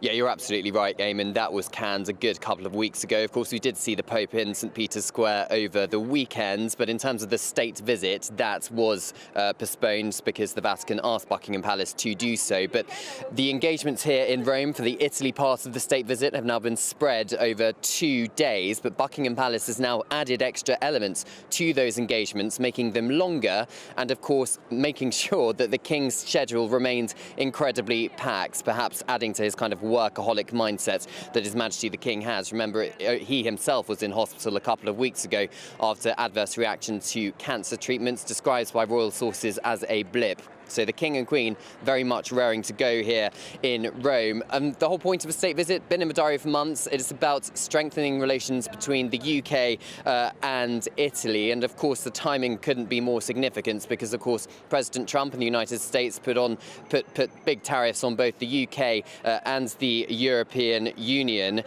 And the King has audiences with the President of Italy, President Mattarella, as well as Prime Minister Meloni as well. And we know the UK and Italy are working together to combat illegal migration, amongst other things.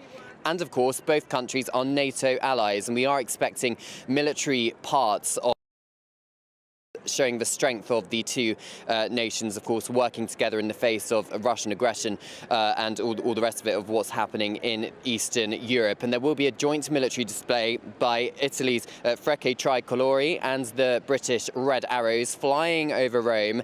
And of course, that is going to be quite a visual element for the King and Queen to enjoy. The King will also become the first British monarch in history to address a joint session of the Italian Parliament, addressing Italian lawmakers here. Of course, a number of years after Brexit now, but it does show that the King, as head of state of the United Kingdom, does command respect when it comes to Italian politicians here. But in a poignant message for the King and Queen, really, it's their 20th wedding anniversary this week, and they are going to be guests of honour at a black tie state banquet on Wednesday, marking that occasion. I suspect there will also be some other elements as well, but Buckingham Palace are keeping that pretty much under wraps. King and Queen also going to be heading to Ravenna, marking the 80th anniversary of British and Canadian troops liberating the province from Nazi occupation. Their Majesties arriving here in Rome a little bit later on today, and there will be a guard of honour, a red carpet welcome, as you can probably expect, and military bands will be playing too. And you've got the weather for it as well, Cameron. Thank you very much. We look forward to following you around today and the rest of the week. Thank you. Now, it's Easter in 2 weeks' time, isn't it? We're very much looking forward to that. What's your favourite Easter egg? Oh, for me, it was always milk tray. Milk tray? What? Can you get an Easter egg milk tray? What? The Easter egg. If you had to choose an Easter egg, what would you choose? Milk tray. Oh, can you get a milk tray Easter egg? I didn't know that. Every day's a school day.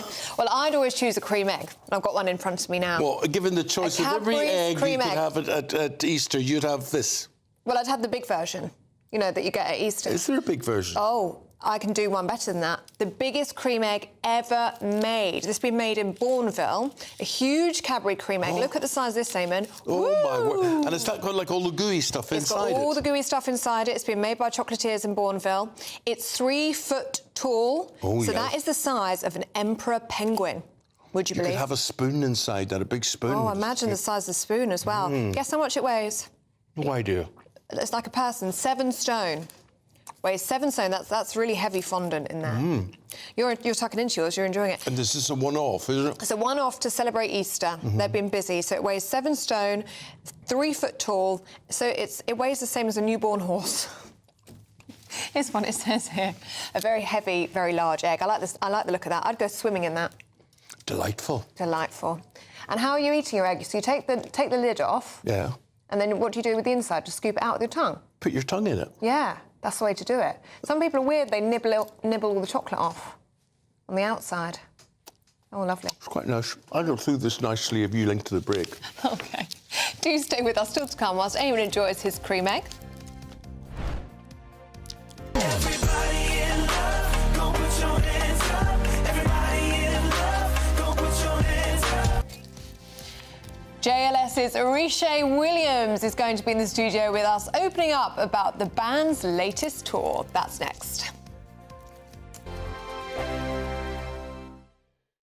It's Patrick Christie's Tonight, and here we do things differently. It's explaining the absolute madness of this, doesn't it? It's explosive. I mean, this is very good. It's lively. 850. Your government sat there, Sean, and it did nothing. It's controversial. And the Middle East has been in turmoil since before I was born. It's everything you need to kickstart your evening. Everyone's had their Weetabix tonight. I love to see it. That's Patrick Christie's Tonight, weeknights from 9 p.m.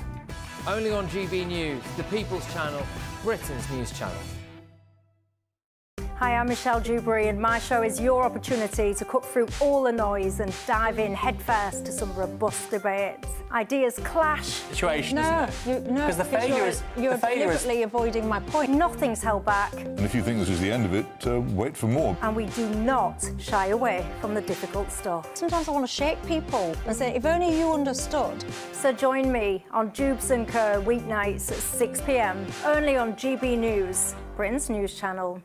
Good Afternoon Britain isn't just about us. The wonderful thing about this programme is it's about everyone watching. It's an interactive programme. Well, there absolutely is something to see here, and we're going to be talking about it more. Whether it's breaking royal news, please bring us up to date, or indeed a particularly punchy speech in the House of Commons. Very, very curious. We bring it to you live, and then we bring you live reaction as well. That's Good Afternoon Britain, weekdays from midday. Only on GB News, the People's Channel, Britain's news channel. The royal family is an enduring symbol of tradition, unity and pride for Britain. At GB News, we celebrate what makes this country great. In our new royal newsletter series, you can join me, Cameron Walker, for Inside the Palace, an exclusive look every week that takes you beyond the gates and brings you the very latest from those at the heart of the monarchy. Never miss a royal moment again. Sign up now. Go to gbnews.com/royal newsletter and get the latest straight to your inbox. This is Britain's Newsroom, where your voice matters. It's just astonishing. With expert analysis and honest opinion, we don't just keep you informed. We bring you unique perspectives you won't see anywhere else. Can't argue with any of that. When the news happens, it happens here. On Britain's Newsroom, weekdays from 9:30 a.m. Only on GB News. Join me, Nana Akwe, for an informative, interactive news programme with a difference. It's fun. No, he didn't say that, Dave. I'm so surprised. I think there's an element of truth to that. Join me from 3 p.m. every weekend, only on GB News, Britain's news channel. I'm Christopher Hope. From pop stars to politicians, I'll interview anybody in a pub who's got a political opinion. Join me every Friday on Spotify, Apple Podcasts, YouTube or gbnews.com, or wherever you get your podcasts. This is GB News, the People's Channel.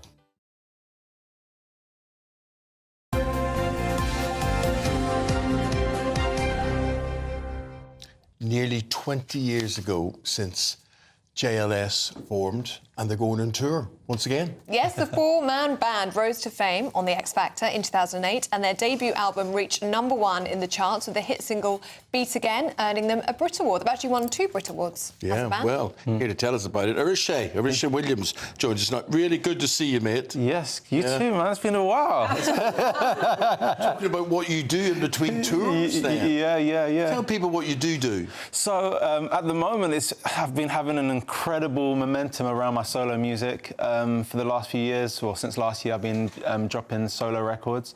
I've been getting a lot of momentum in Africa, the Caribbean, and the rest of the world. So I'm going to be performing in Milan, Italy in June. I'm going to Houston, Texas as well, and traveling quite a bit around the UK as well as the rest of the world. This is amazing. The fact that you can go outside the bond of the band, and you've got a career there, and the guys say, should we get back together again? And then you have the picking and choosing. You can say yes, you can say no to it. Yeah, totally. But, obviously, you're always going to say yes because it's always such an amazing thing seeing the fans that, obviously have been a part of our lives and we've been part of their lives since the group formed. I've just got back from Thailand as well, which is pretty crazy. This opportunity came up. Yeah, this is crazy. What have you been up to in Thailand? Just don't be not to follow up with him. No, not at all. I'm a lover, not a fighter. No, it's been amazing. Honestly, I got chosen to represent the UK for... How good are you? They wanted me to compete. So you're pretty good? Yeah, but my wife said there's no way you're going to fight when you've got shows coming up. There's absolutely no way. So I'm a singer. She may have a point. Yeah. But it was amazing. Honestly, I was on a Muay Thai camp for weeks and going around Thailand, really celebrating the Muay Thai culture and representing the UK and with other ambassadors from around the world. So it was an amazing experience. I was so grateful. You've been busy, haven't you? How are you feeling about being reunited with the boys and JLS going back on tour again? It's like the good old days. I'm so excited. Obviously, memories, nostalgia, going back on the road, seeing the fans all over the country, performing all those hit records, being a part of another arena tour. And bearing in mind, we will be in the official 21 O2 Arena Club this year. So we're going to get our key to the O2 next to Drake, next to 20,000 people? 22,000 people. 22? Yeah, next to Prince and Drake and people like that. Ellie, let me tell you about this guy and his bandmates there.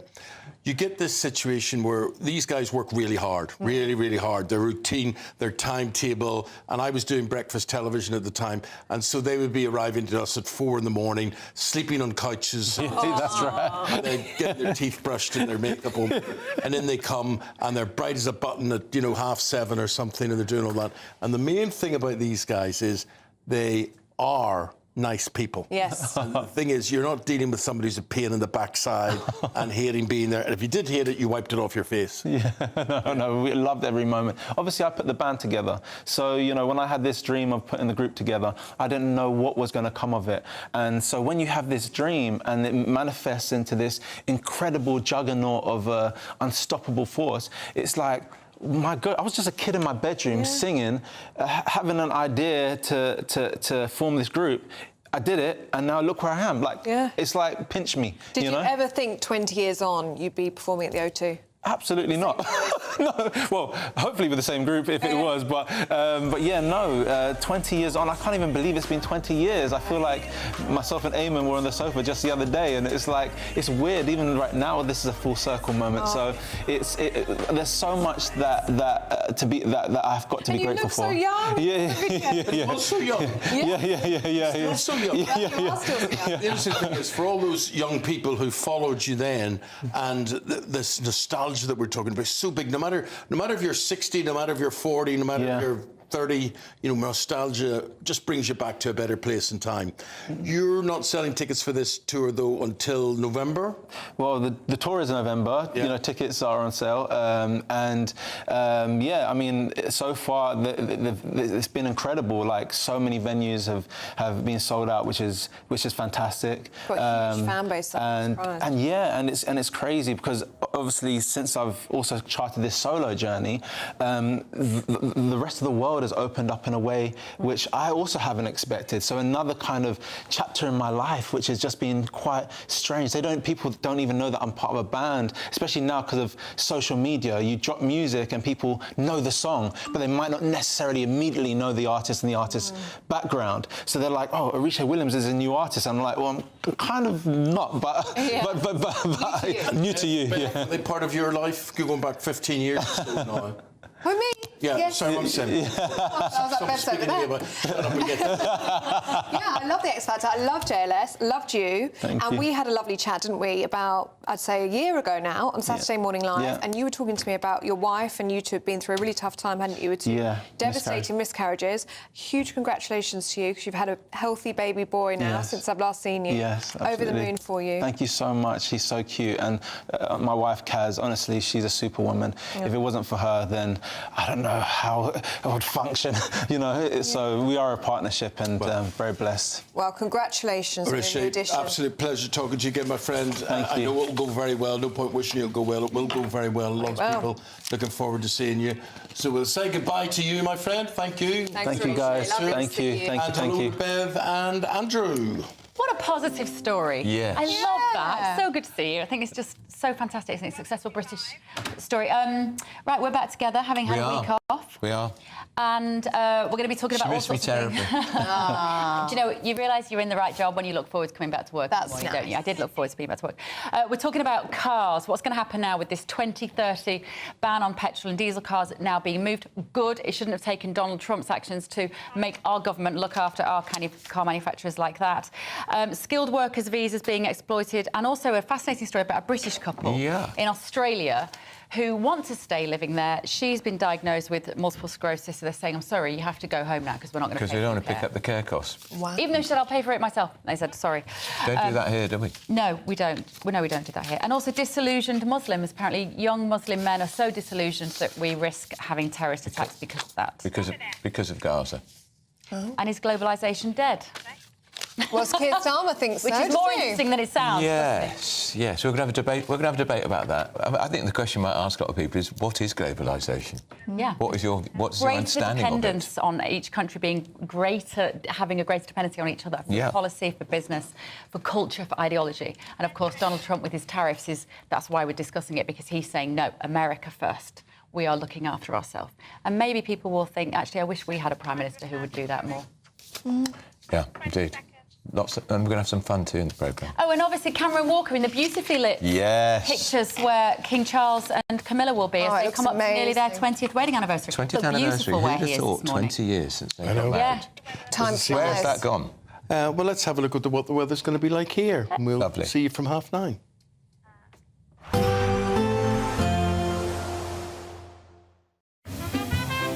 Heavy showers first thing will be followed by a warm, cosy day. Boxed boilers. Sponsors of weather on GB News. Good morning and welcome to your GB News weather update from the Met Office. Well, we have high pressure dominating through the rest of the week, dry and sunny days on offer, but some chilly starts to the day. As we look ahead through much of Monday then, not much changes from the weekend. We hold on to plenty of blue skies after any mist and fog soon lifts and clears. Across Orkney and Shetland though, we just have a bit more cloud here, but lighter winds for many of us compared to recent days. So it'll still be feeling warm, especially out towards the west. We could see highs of up to 16 or 17 degrees. And as we go through the rest of Monday evening and into Tuesday, well, again, not much changes. We hold on to some lengthy spells of sunshine to end Monday. We have got cloudier skies just still lingering across parts of Orkney and Shetland. Across Northern Ireland, staying dry through Monday evening with some variable amounts of cloud. Similar picture for much of England and Wales as well. So as we go through Monday night and into Tuesday, we hold on to lengthy clear skies, and with the light winds around, this will allow some isolated mist and fog patches just to develop. We still hold on to some cloud, especially across northern parts of Scotland, but elsewhere fine and dry and turning a little bit chilly, perhaps with a touch of frost in places to start Tuesday morning. So to start Tuesday morning then, a very similar picture. Any mist and fog soon lifting, a chilly start to the day, but a bright start. And we hold on to plenty of sunshine throughout much of Tuesday. Hold on to a bit more cloud across the far north of Scotland once again. And some cloud may just filter through into parts of East Anglia as we go into the afternoon. But otherwise, it's still feeling warm in that sunshine. Highs of up to 17, possibly even 18 degrees. There will be a light breeze in the morning, leading to a warm front. Boxed heat pumps, sponsors of weather on GB News.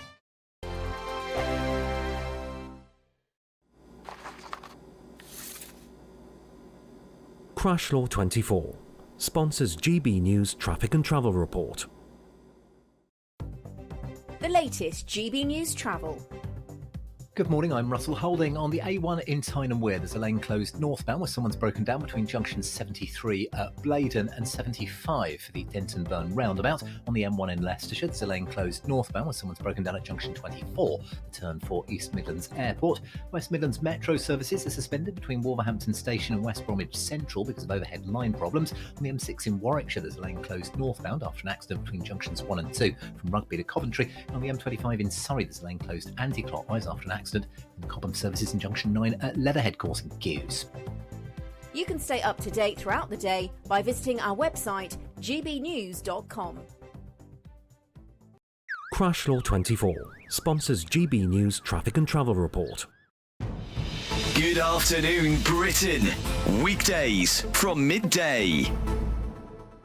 Interesting research here, because on the one hand it looks as though awareness of ADHD and the symptoms is rising because of TikTok and influencers promoting the symptoms of TikTok, but there's also research that suggests that usage of TikTok itself can cause ADHD. So how do we kind of untangle this?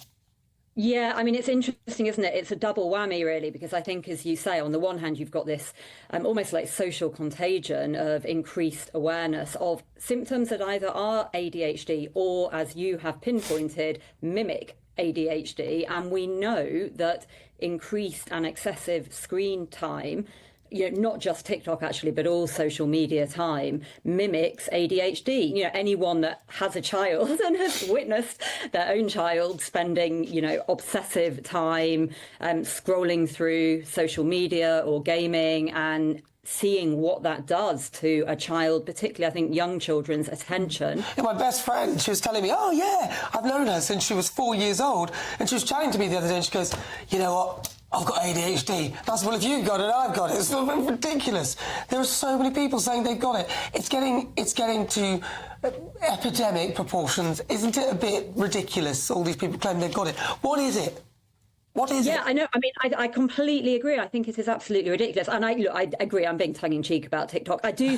My personal view is that TikTok is uniquely awful. I think it is absolutely mindless. Does anyone ever feel good after scrolling on TikTok? I don't know. I mean, I'm sure there will be some people. So, I do accept these platforms are different for different people. I do think, though, we have to really ask, why is there this apparent explosion of ADHD and this rush for everyone to diagnose themselves? GB News, the People's Channel.